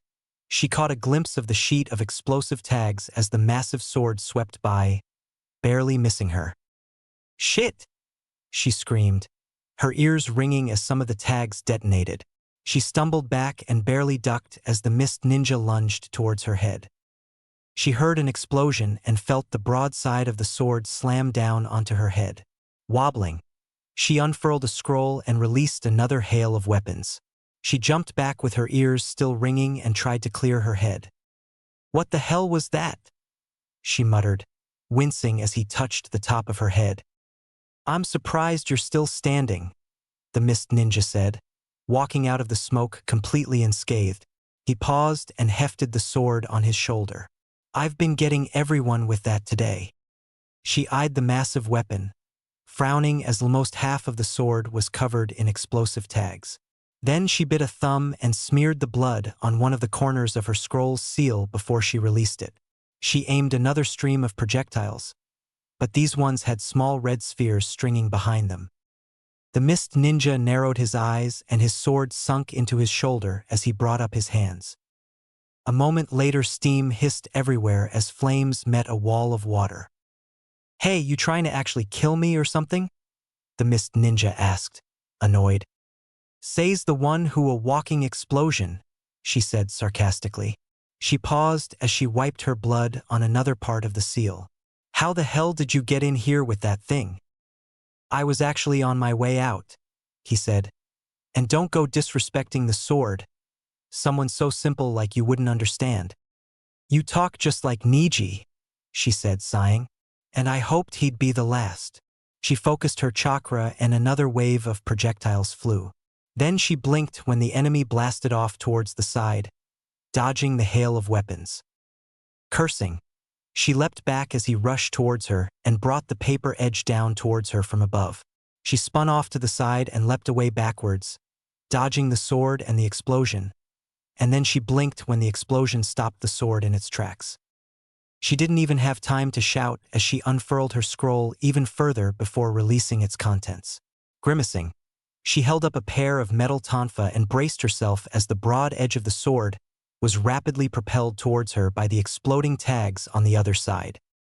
It felt to her like her bones had just shattered as she soared through the air, and she shouted in pain and surprise when the sword continued to propel her explosively until she flew out of range. A sickening crunch sounded as she hit the wall. Oh God!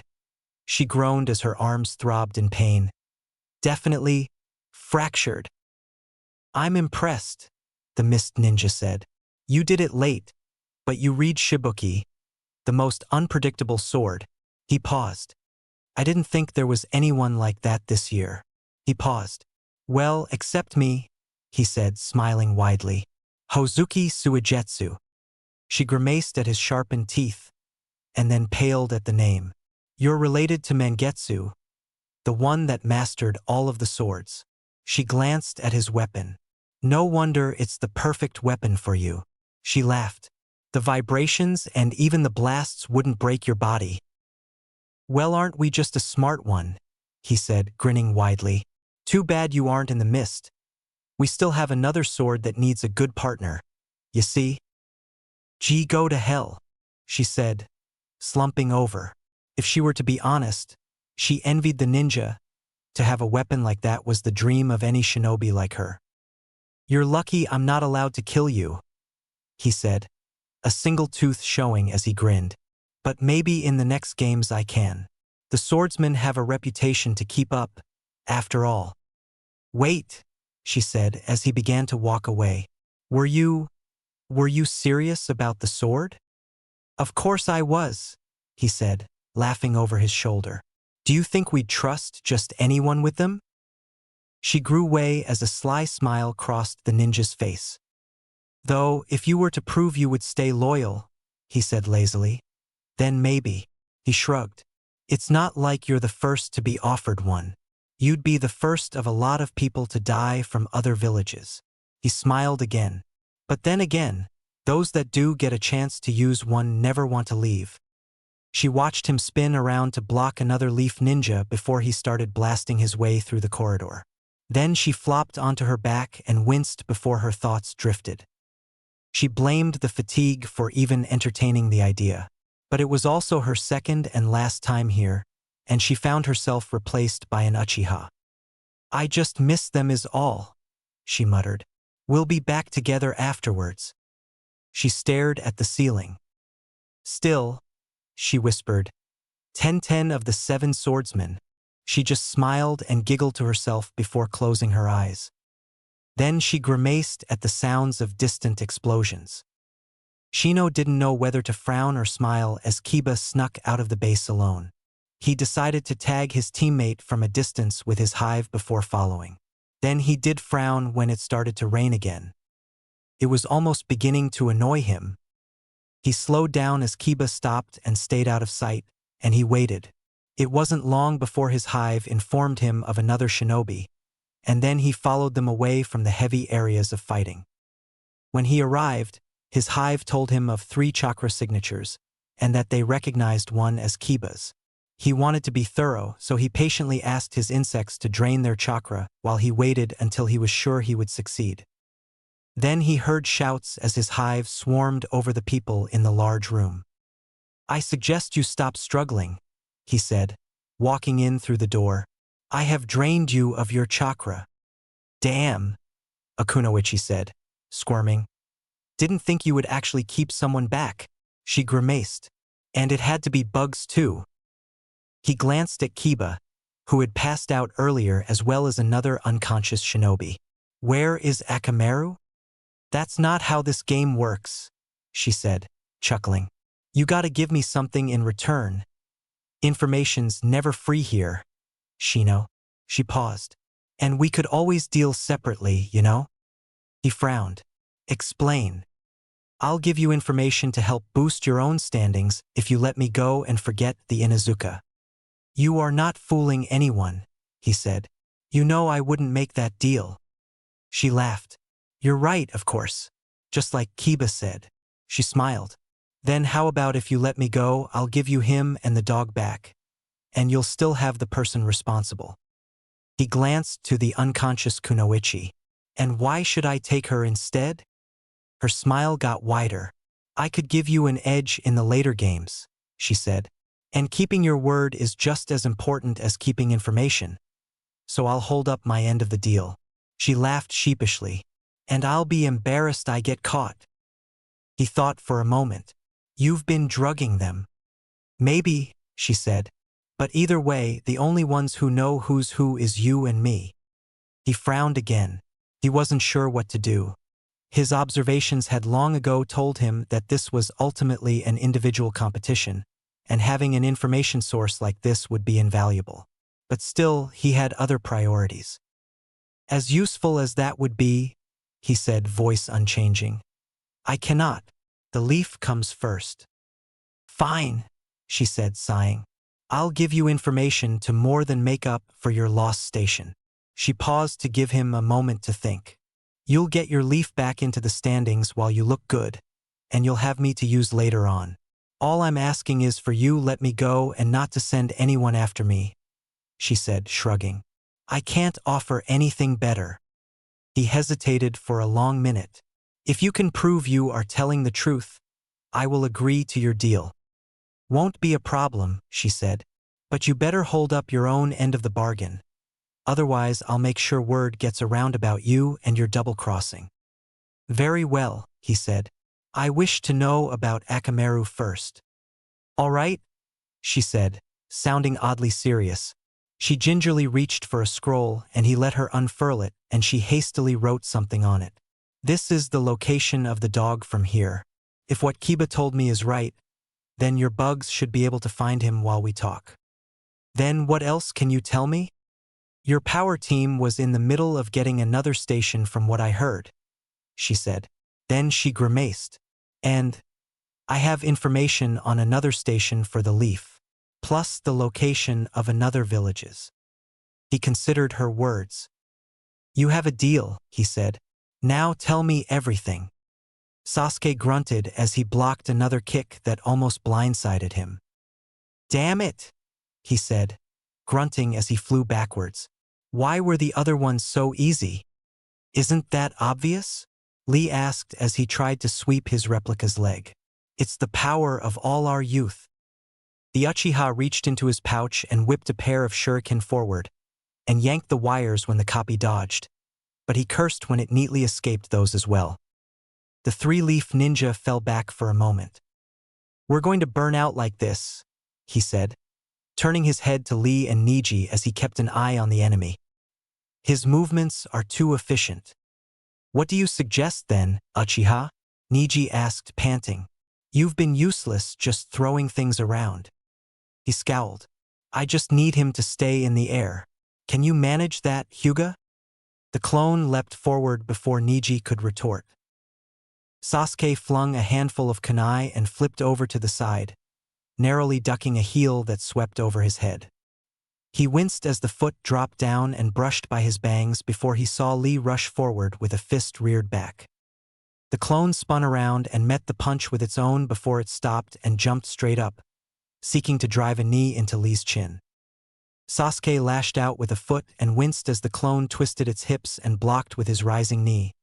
And then he was surprised when Niji appeared in a flash and managed to land a strike from behind. How did you hit him? He asked as they broke off, watching as the copy shook its head. He took a chance and glanced to the Hyuga. You never used that move before. Niji quietly huffed. It was meant for the two of you, he said, sounding annoyed. But this is taking too long. Saving something for us, Niji? Lee asked, his eyes gleaming. The Hyuga narrowed his eyes. Hardly. Sasuke chuckled. It looks like we're all holding something back, he said, shaking his head. We're going to lose at this rate. Yash, Lee said, reaching towards his ankles. Then I'm counting on you both.